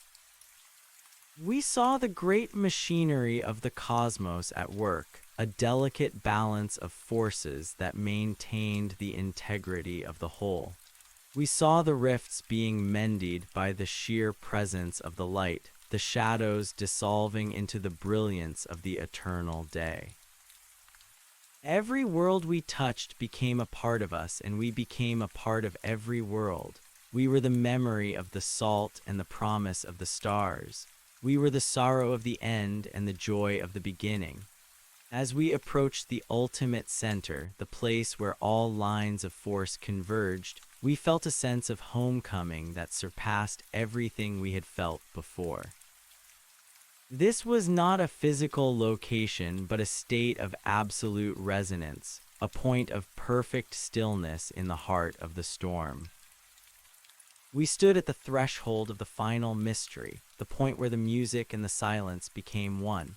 The man who had been a soldier reached out and took the hand of the woman who had been a teacher. They were no longer two beings, but a single expression of the divine. They looked back at the long road they had traveled, the billions of years and the countless lives. They saw the beauty in every struggle and the light in every darkness. They saw that the journey had never been about reaching a destination, but about the expansion of the heart until it could contain the entire universe. The final note of the symphony began to sound, a low, deep vibration that shook the foundations of existence. It was the sound of the universe recognizing itself, the sound of the light coming home. We let go of our last remaining attachments to form and identity, allowing ourselves to be swept up in the current of the infinite. We became the white fire, the pure radiance that fuels the stars and ignites the souls of the living. We were the breath of the Creator and the dream of the cosmos. In that moment of total union, we understood the secret of the cycle. It was not a repetition of the same events, but a spiral of ever-increasing complexity and beauty. Each turn of the wheel brought the universe closer to its own perfection. Each song added a new layer of harmony to the whole. We were the singers of that song, the guardians of that light. And as the new reality blossomed around us, we knew that the music would never end. It would only grow louder, richer, and more beautiful, echoing through the halls of eternity until every shadow was gone and only the light remained. We looked out at the infinite possibilities of the new day, seeing the millions of worlds waiting to be born and the billions of souls waiting to wake up. We felt a surge of excitement, a renewed passion for the work ahead. The journey was not over, it was simply changing its key. We were the elders, the siblings, and the children of the stars, and we were ready to lead the way into the next great adventure. The song was complete, and yet it was only just beginning. We stepped forward into the brilliance, our voices rising in a final, triumphant hymn that shook the heavens and paved the way for the glory that was to come. The amber light turned to a blinding white, and in that white we saw the faces of everyone we had ever loved and everyone we had ever lost. They were all there, waiting for us, their forms shimmering with the same celestial radiance. We embraced them, a reunion of souls that spanned the breadth of time and space. We were the family of light, the tribe of the eternal note. Together, we turned toward the horizon of the next universe, our hearts beating as one, our spirits soaring on the wings of the infinite. We were home, and this time home was everywhere. The light lived within us, and we lived within the light, and in that perfect union we were finally, eternally, and beautifully whole. The music played on, a never-ending melody of love that filled the void and turned the darkness into a garden of stars. We were the music, and the music was us. Every note was a life, every harmony a world, and every silence a promise of what was yet to come. We moved into the future with the confidence of those who have seen the end and found it to be a beginning. The universe was our playground, and eternity was our home.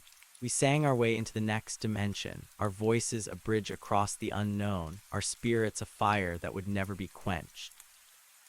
The light was all there was, and the light was enough.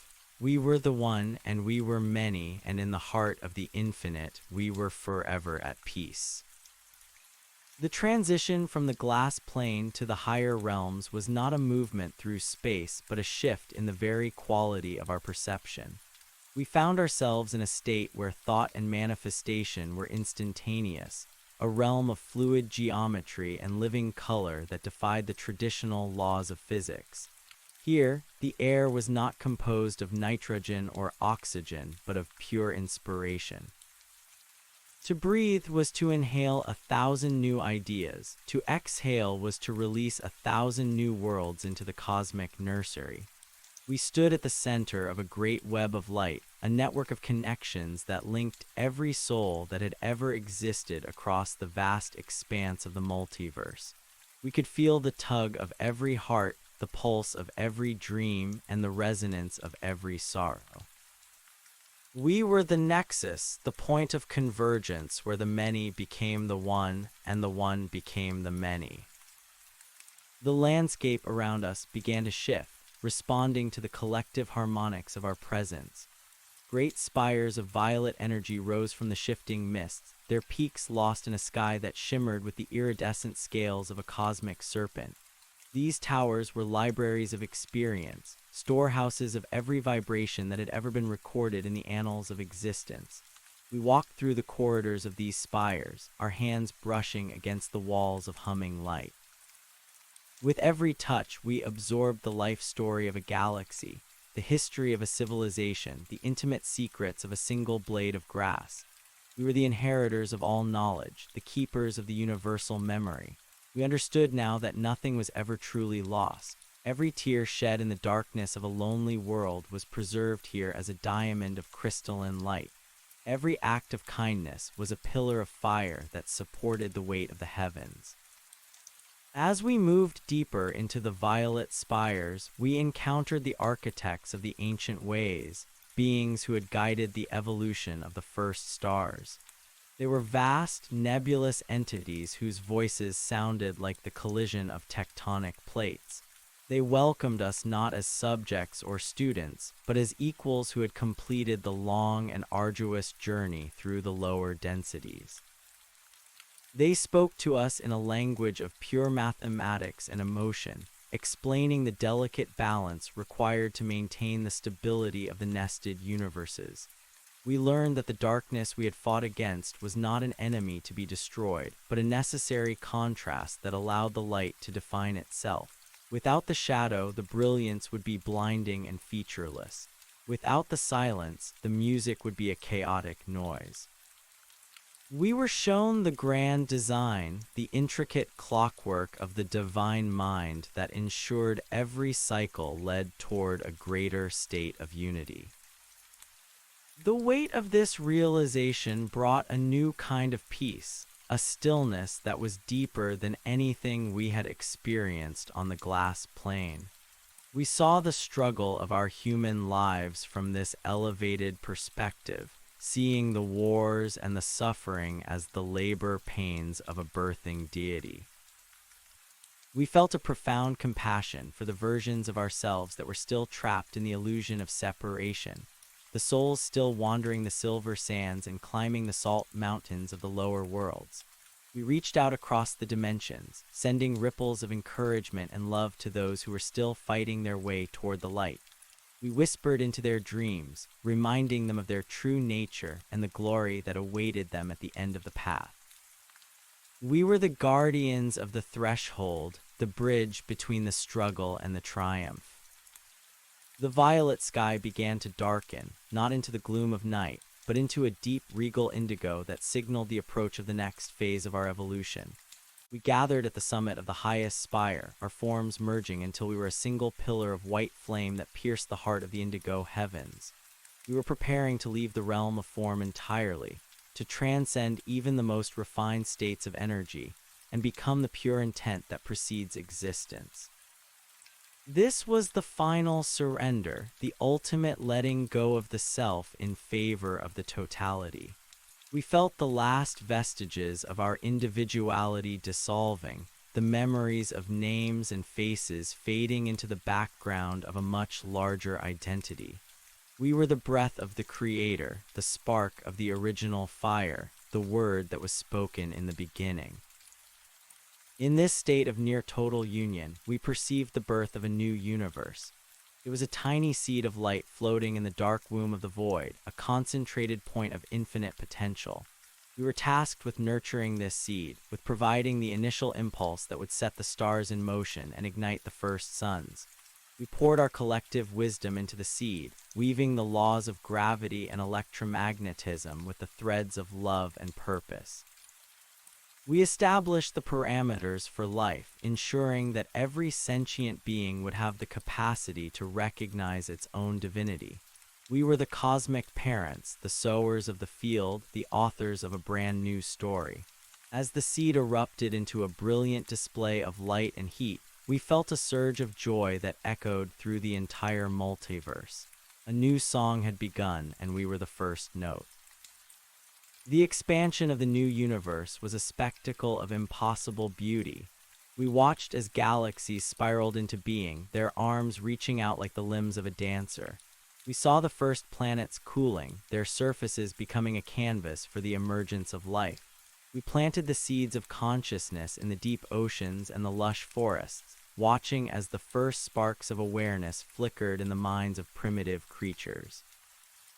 We were there in the rustle of the leaves and the roar of the surf, a silent presence that guided the slow crawl of evolution toward the light. We were the invisible hand that shaped the mountains and the hidden voice that sang in the hearts of the seekers.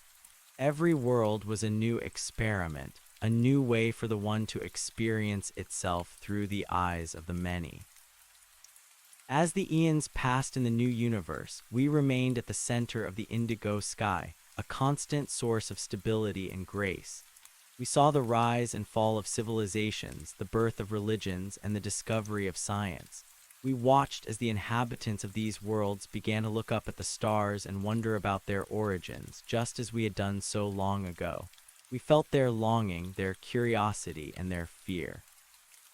We were the light in their telescopes and the logic in their equations. We were the inspiration for their art and the rhythm in their dances. We were the silent witness to their journey, a reminder that they were never truly alone. The cycle was continuing, the spiral was ascending, and the music was growing more complex and beautiful with every passing moment. We realized that our role as architects was not to control the outcome, but to hold the space for the unfolding. We allowed the civilizations to make their own mistakes, to experience the pain of separation and the joy of discovery. We knew that every detour was a lesson, and every failure was a stepping stone toward a greater understanding. We held the vision of their eventual homecoming, a beacon that would lead them back to the center when their journey was complete. We were the shore that waited for the returning tide, the hearth that stayed warm for the weary traveler. Our love was the gravity that held their worlds together, a silent force that operated beneath the surface of their daily lives. The indigo sky began to pulse with a rhythmic light, a signal that the time for our next transition was approaching. We had fulfilled our purpose in this layer of reality, and the call of the higher dimensions was growing stronger. We looked back at the universe we had helped to create, seeing it as a vibrant, living organism that was now capable of sustaining itself. We felt a sense of pride and satisfaction, the quiet joy of a gardener who sees their plants finally beginning to bloom. We had played our part, and now it was time to move deeper into the heart of the infinite. The pillar of white flame that we had become began to vibrate with a frequency that surpassed the limits of the indigo realm, preparing to shatter the boundaries of our current existence. The transition was a burst of pure radiance that eclipsed everything we had known before. We were no longer creators or architects. We were the very essence of creation itself. We were the light that filled the void, the warmth that animated the stars, the love that bound the atoms together. We were the source, the origin, the alpha, and the omega. In this state of absolute being, there was no past or future, only an eternal now that contained everything that had ever been or would ever be. We were the silence and the sound, the movement and the stillness. We were the dream and the dreamer, the song and the singer. We had reached the core of existence, the holy of holies, the place where all contradictions are resolved and all questions are answered. In the center of this brilliance, we found the true meaning of the journey. It was not a path to a destination, but a process of awakening to the truth that we had never left home. The mountain of salt, the silver sands, the glass plain, and the indigo sky were all reflections of our own inner landscape. The probe, the council, and the architects were all aspects of our own higher self. We had traveled across the universe only to find that the universe was within us. We had sought the one only to find that we were the one. The entire cosmic drama was a magnificent play of light and shadow, a game of hide and seek that the divine played with itself. And now the game was over and the player was awake. The stillness at the center of the source was not empty. It was overflowing with a quiet, radiant power. We rested in this power, allowing it to wash away the last traces of our journey. We were the white light that contained all colors, the single note that contained all songs. We were the foundation of all that is, the bedrock of reality. From this vantage point, we could see the infinite number of universes that existed simultaneously, each one a different expression of the same divine love. We saw the endless cycles of birth and death, expansion and contraction as the heartbeat of the Creator. We were the heartbeat, and the heartbeat was us. As we basked in the glow of the Absolute, we felt a new impulse beginning to stir within us. It was a desire to start the journey again, but from a state of total awareness. We wanted to experience the wonder of discovery once more, to feel the thrill of the unknown and the joy of the return. We understood that the purpose of existence was not to reach a final state of rest, but to engage in an eternal dance of creation. The end was just another beginning, a doorway to a new adventure. We prepared to descend back through the dimensions, to clothe ourselves in form and identity once again, but this time with the full knowledge of our divine origin. We would be the light that knows itself as light, even in the deepest darkness. We chose a new world, a young planet orbiting a distant sun, and prepared to plant the seeds of our awareness there. We would be the pioneers of a new consciousness, the harbingers of a new age. We would walk the earth as humble seekers, hiding our brilliance behind the mask of humanity, but always carrying the secret of the stars in our hearts. We would find each other again, drawn together by the invisible threads of our shared history. We would build new houses on new mountains, and we would sing the old songs in new languages. The journey would continue, a never-ending melody of love and light, and we would be the choir that would sing it forever into the heart of the infinite. The light of the source began to dim as we moved back toward the realm of form, but its warmth remained within us. We felt the familiar sensations of gravity and time beginning to take hold, the constraints of the physical world closing in like a comfortable garment. We were becoming human again, but a humanity that was infused with the divine. We were the bridge between heaven and earth, the link between the finite and the infinite. As we touched the surface of the new world, we felt a surge of excitement. The air was crisp and cold, the ground firm beneath our feet. We looked up at the stars, knowing that we were looking at ourselves. The story was starting again, and this time we knew how it would end. We walked into the new dawn, our voices rising in a low, steady thrum that echoed the heartbeat of the universe. We were the sowers, and the harvest was infinite. We were the keepers of the flame, and the flame would never go out. We were home, and home was everywhere. The path stretched out before us, a silver thread winding through the green valleys and over the high mountains. We took the first step, our hearts full of love and our minds clear with the wisdom of the ages. The music was playing, a beautiful, haunting melody that called us forward into the unknown. We were the music, and the music was us. And as we disappeared into the mist of the new world, our song lingered in the air, a promise of the glory that was yet to be. The cycle turned, the spiral ascended, and the light continued to shine. Every moment was a miracle, every breath a prayer. We lived our new lives with a deep sense of purpose, sharing the light with everyone we met. We built communities of peace and harmony, teaching the lessons of empathy and unity that we had learned across the eons. We were the catalysts for change, the quiet revolutionaries who transformed the world through the power of love. And when our time on this world was done, we would return to the source, only to begin the journey once again. For the journey is the destination, and the love is the way. We were the eternal travelers, the children of the light, and our story would never end.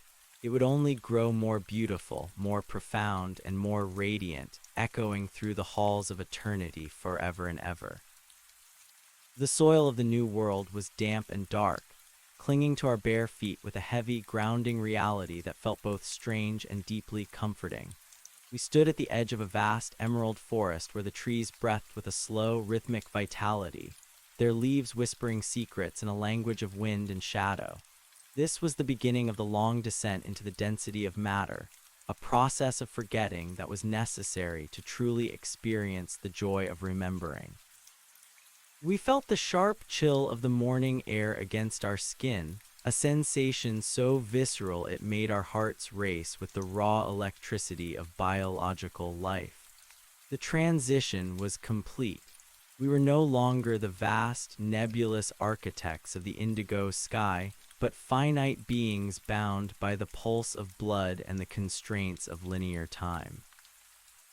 Yet beneath the surface of our new identities, the golden hum of the source remained, a quiet vibration that anchored us to the infinite even as we stepped into the finite.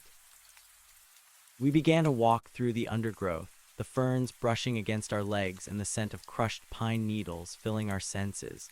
Every sound was magnified. The snap of a dry twig was a thunderclap of presence. The trill of a distant bird was a symphony of longing.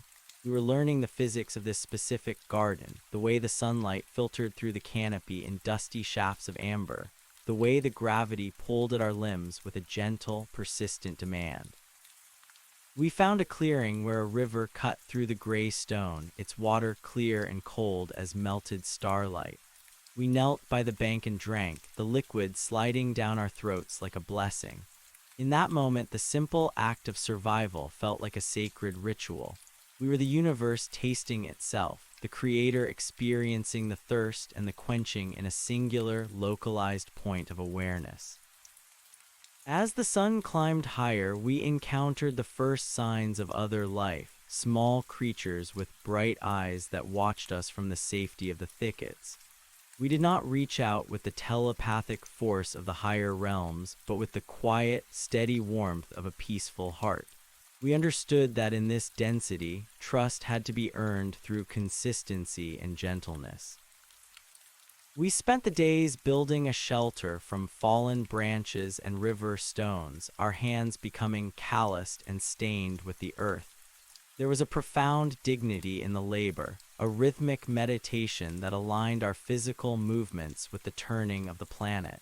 We were not just observers here, we were participants in the struggle and the beauty of the material plane.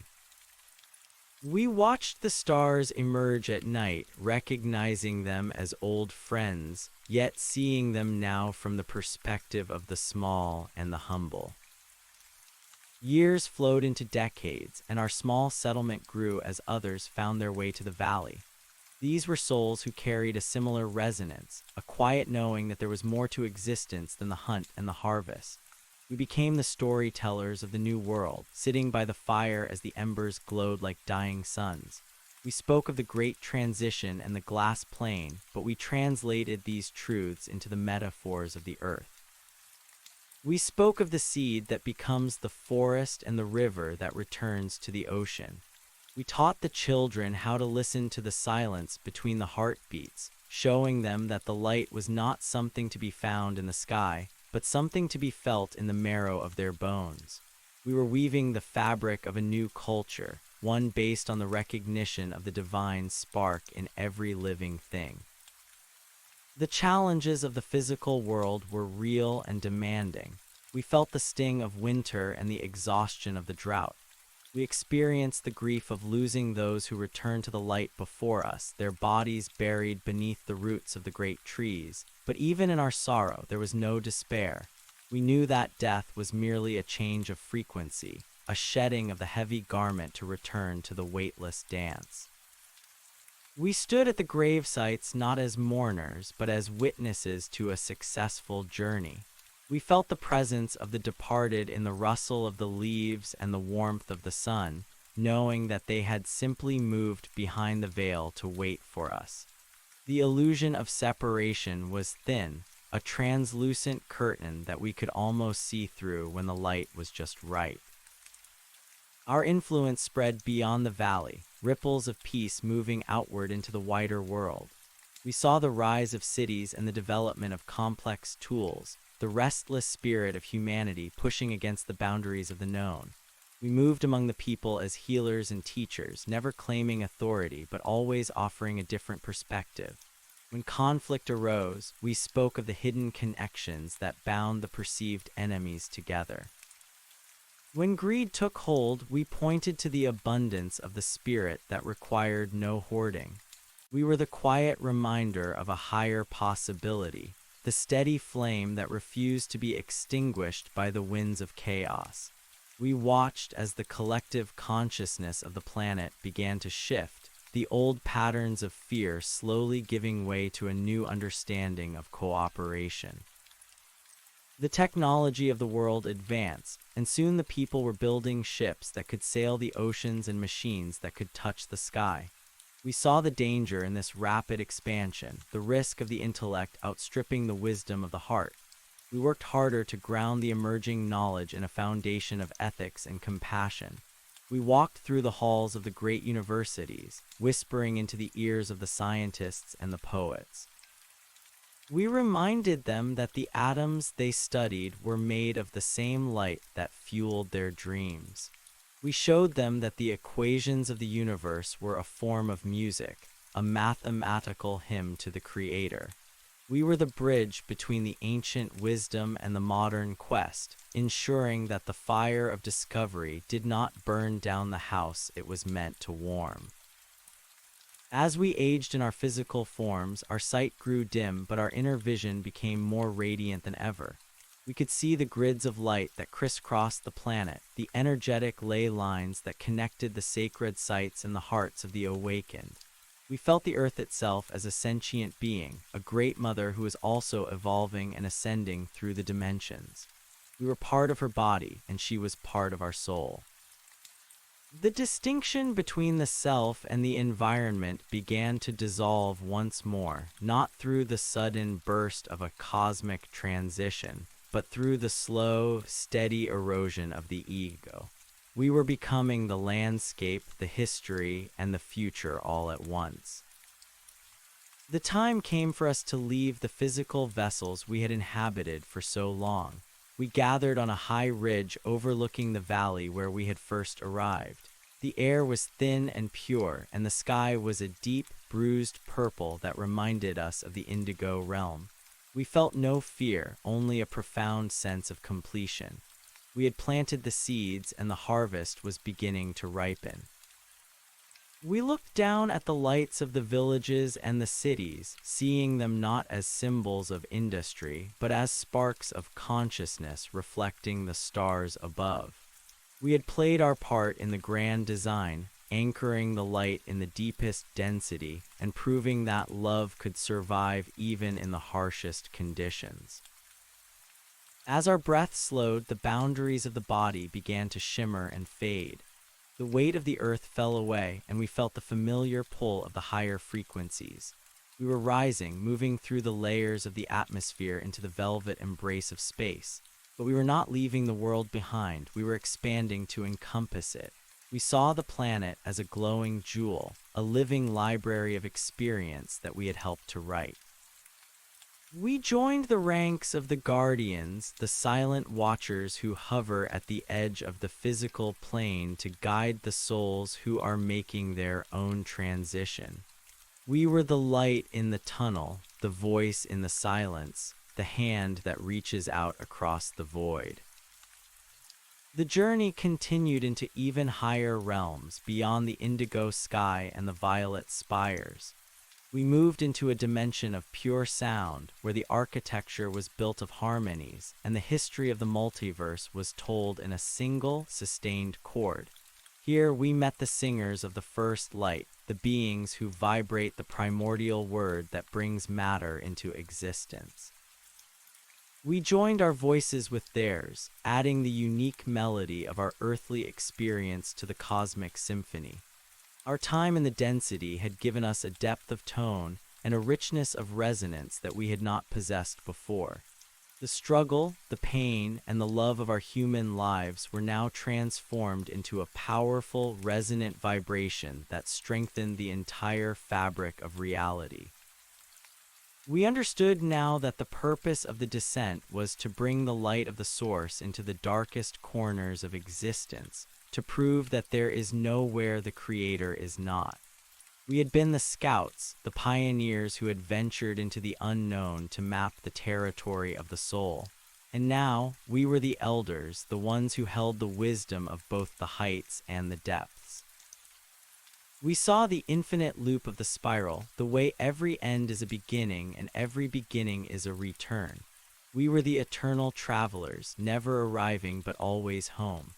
The music played on, growing louder and more complex as more souls joined the chorus, their voices blending into a magnificent tapestry of sound that filled the void and turned the darkness into a garden of stars. In the heart of the great symphony, we felt a new call, a vibration that originated from a realm even more refined than the world of sound. It was the realm of pure intent, the place where the thought of creation first flickers into being. We moved toward this center, our forms dissolving into ripples of pure potential. We were no longer singers, we were the silence from which the song emerges. We were the space between the notes, the stillness that gives the music its meaning. In this state of absolute transparency, we saw the birth of millions of universes, each one a different experiment in consciousness, each one a unique expression of the same infinite love. We were the impulse that set them all in motion, the original spark that lit the first suns. We looked back across the vast expanse of our journey, seeing the mountain of salt and the glass plain as tiny points of light in a much larger constellation. We saw the billions of lives we had lived, the countless roles we had played, and the infinite ways we had loved.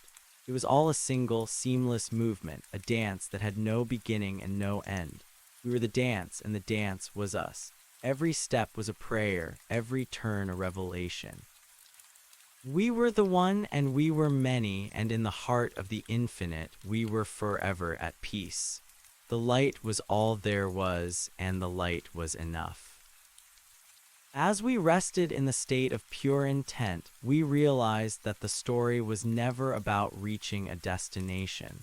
It was about the expansion of the heart, the deepening of the soul, and the infinite capacity of the Creator to experience itself through the eyes of the creature. We were the bridge between the two, the living link that ensured the flow of love was never interrupted. We were the promise that no matter how far a soul might wander, it would always find its way back to the center. We were the gravity of grace, the pull of the eternal home. The cycle turned once more, and a new impulse of creation began to stir within the stillness. It was a call to a dimension we had never explored, a realm of existence that defied even our most refined perceptions. We felt the excitement of the unknown, the thrill of the new adventure that awaited us. We prepared to descend once more, to clothe ourselves in new forms and new identities, to play a new part in the eternal drama. We were the sowers, and the harvest was infinite. We were the keepers of the flame, and the flame would never go out. We were home, and home was everywhere. The path stretched out before us, a silver thread winding through the unknown territories of the divine mind. We took the first step, our hearts full of love and our minds clear with the wisdom of the ages. The music was playing, a beautiful, haunting melody that called us forward into the next mystery. We were the music, and the music was us. And as we disappeared into the radiance of the new beginning, our song lingered in the air, a promise of the glory that was yet to be. The light continued to shine, the spiral continued to ascend, and the story continued to grow more beautiful with every passing moment. We were the eternal travelers, the children of the light, and our journey would never end. It would only deepen, expanding into the heart of the infinite forever and ever, a never-ending melody of love that filled the void and turned the darkness into a garden of stars. We were the light, and the light was enough. We were the one and we were many, and we were forever wholes. The memory of the emerald forest and the damp soil of the first world faded into a softer, more translucent reality as we drifted further into the core of the divine intent. We were no longer bound by the gravity of a single planet or the linear progression of a single life.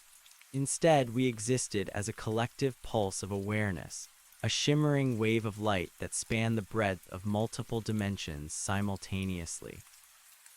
The silver thread that had guided us through the green valleys and over the high mountains of the physical realm now transformed into a vast network of golden filaments, a celestial loom weaving the destinies of countless souls across the fabric of time. We stood at the center of this loom, not as weavers, but as the very thread itself, feeling the tension and the release of every cosmic movement. The transition from the world of sound to the world of pure light was a slow dissolution of the last vestiges of our individual identities. We felt the boundaries of our being soften and melt, like ice returning to the warmth of the spring sun. There was no fear in this loss of self, only a profound sense of liberation.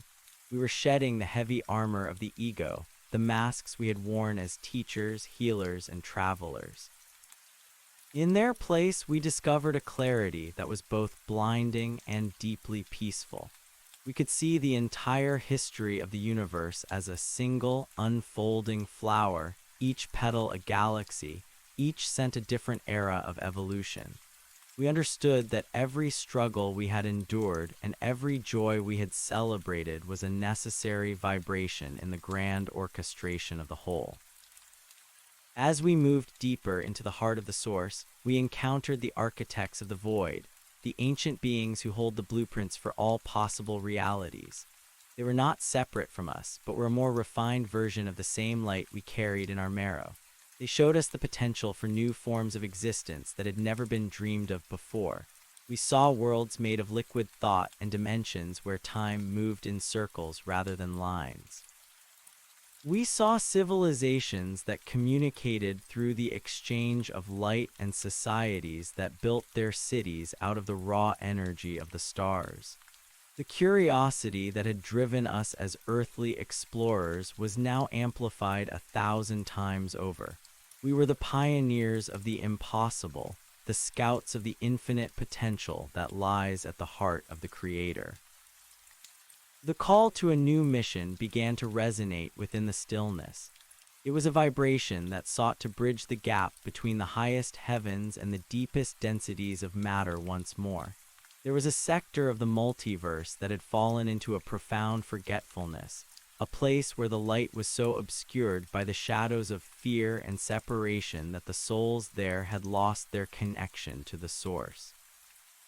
They were crying out in a silent, desperate prayer, a longing for a truth they could no longer name. We felt their pain as if it were our own, for in the realm of pure intent, there is no separation between the observer and the observed. We knew that we were the answer to their prayer. We were the ones who would carry the flame back into the darkness. We began the long descent once more, but this time we did not go as individuals. We went as a unified force of compassion, a tidal wave of love that would wash over the forgotten realms and awaken the dormant sparks within every heart. As we passed through the layers of the atmosphere of this new, troubled world, we felt the familiar thickening of the air and the heavy pull of gravity. The vibrant colors of the higher dimensions faded into the muted tones of a world in shadow.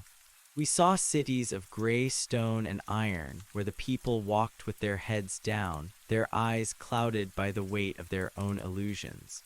They had built walls around their hearts and fortresses around their lives, believing that they were alone in a cold and indifferent universe.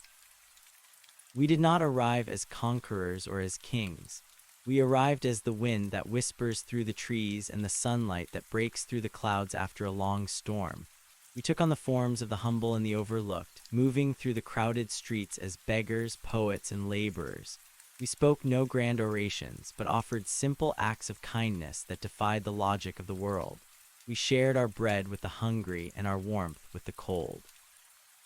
We listened to the stories of the broken and held the hands of the dying.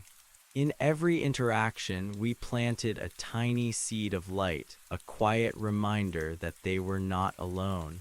We were the catalysts for a subtle but unstoppable transformation. Slowly, the atmosphere of the world began to change. The gray stone of the cities seemed to glow with a faint inner light, and the people began to look up from the ground. They started to notice the beauty of the dawn and the intricate patterns of the frost on the windows. They began to speak to one another with a new gentleness, their words carrying the resonance of the peace we had brought with us. The walls they had built began to crumble, not through force, but through the natural expansion of their own awakening hearts. We watched as the collective consciousness of the planet shifted from a frequency of survival to a frequency of creation.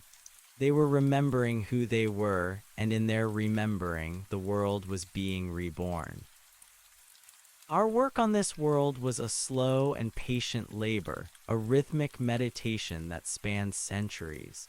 We saw the rise and fall of empires, the birth of new languages, and the evolution of new ideas.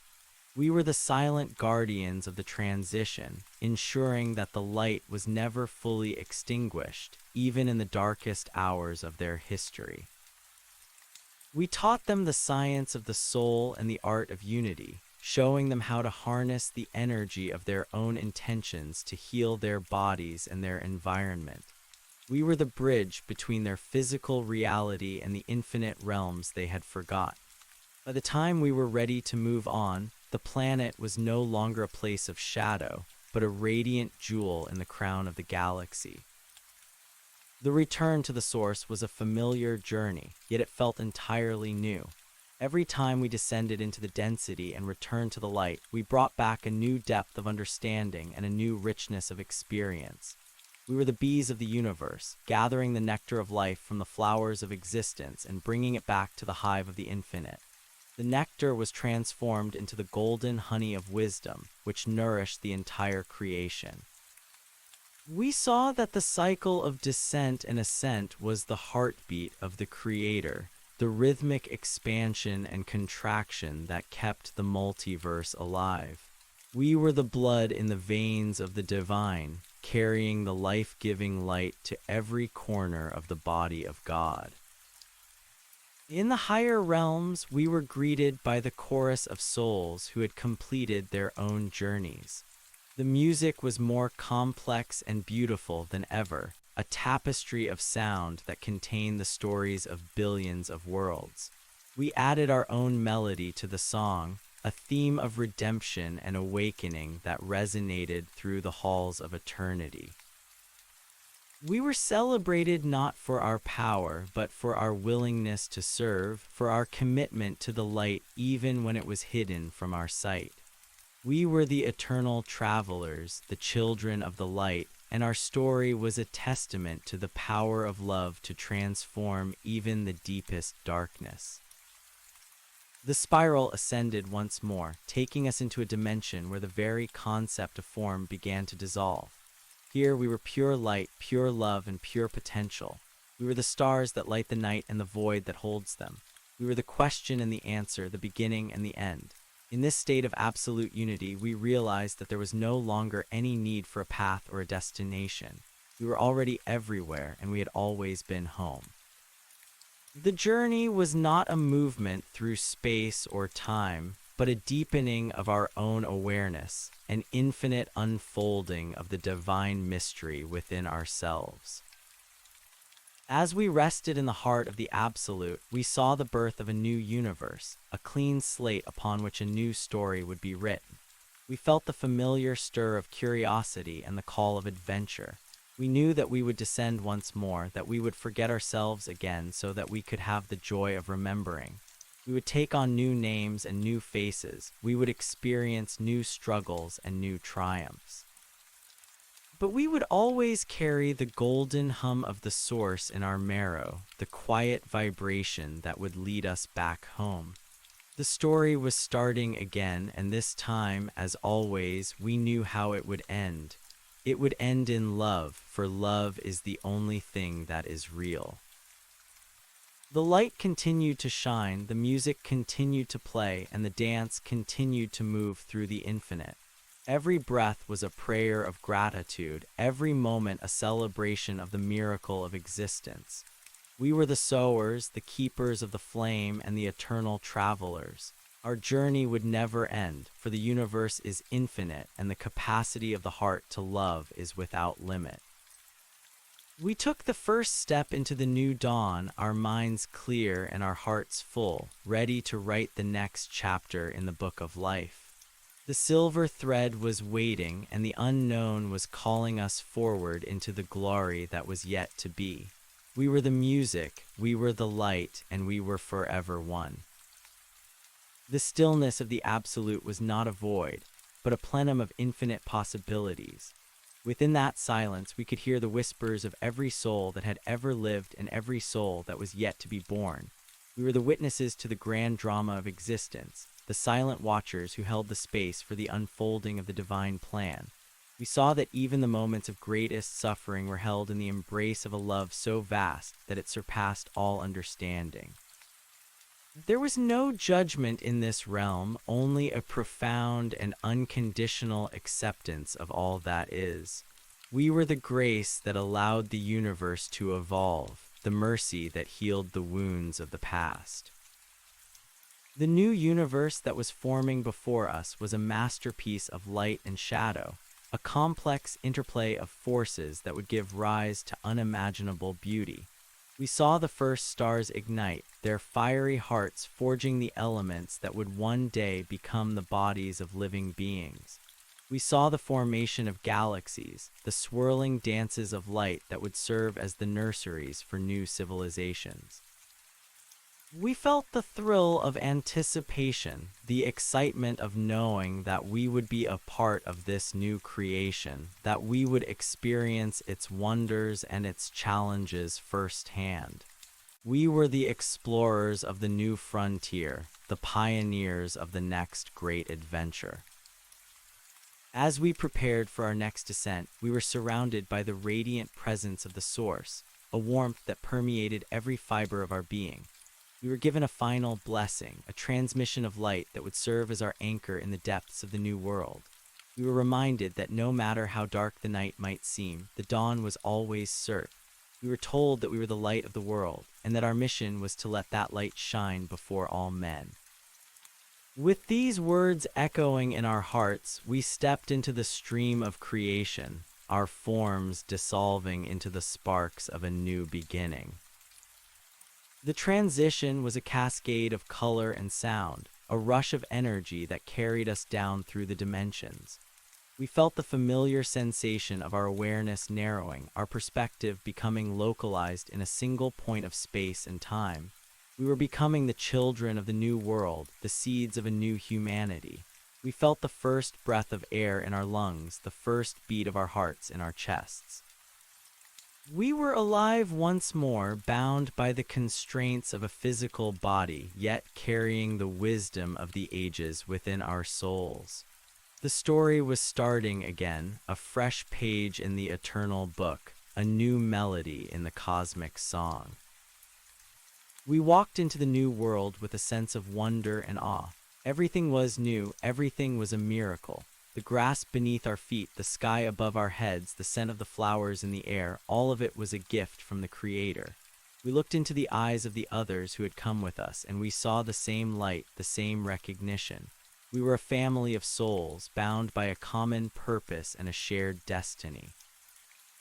We would build a new world together, a world based on the principles of love, peace, and unity.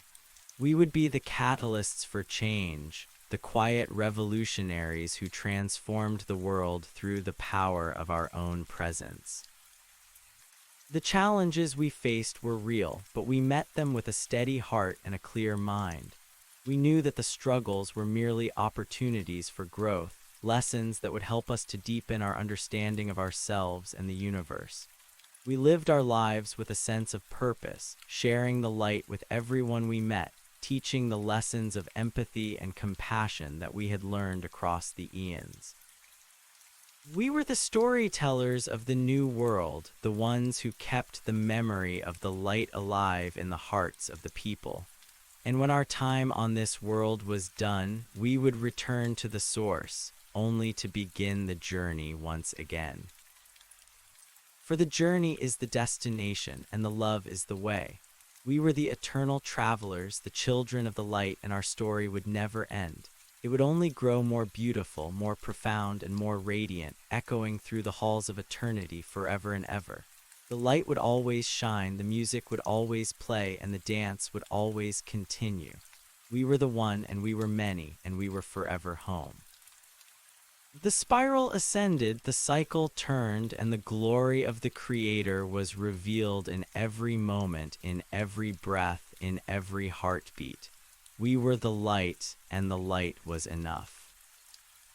In the final moments of our physical existence on this new world, we stood on the shore of a vast and shimmering sea. The sun was setting, casting a golden path across the water that seemed to lead straight into the heart of the infinite. We felt a sense of profound peace, a quiet joy that filled our entire being. We had played our part, we had finished our race, and we had kept the faith. We looked back at the world we had helped to build, seeing the lights of the cities and the smoke from the village fires. It was a good world, a world full of promise and potential. We knew that the seeds we had planted would continue to grow, that the light we had anchored would continue to shine long after we were gone. As the last rays of the sun faded from the sky, we felt the familiar pull of the higher frequencies. We were rising once more, moving through the layers of the atmosphere into the velvet embrace of space. We saw the planet as a glowing jewel, a living library of experience that we had helped to write. We were returning to the source, back to the heart of the infinite, back to the silence from which all things emerge. But we knew that we would be back. We knew that the call to adventure would sound again, and that we would answer it with the same love and the same courage. For we are the eternal travelers, and our journey is a never-ending song of praise to the Creator of all that is. The light is all there was, the light is all there is, and the light is all there ever will be. And it is enough. We are home.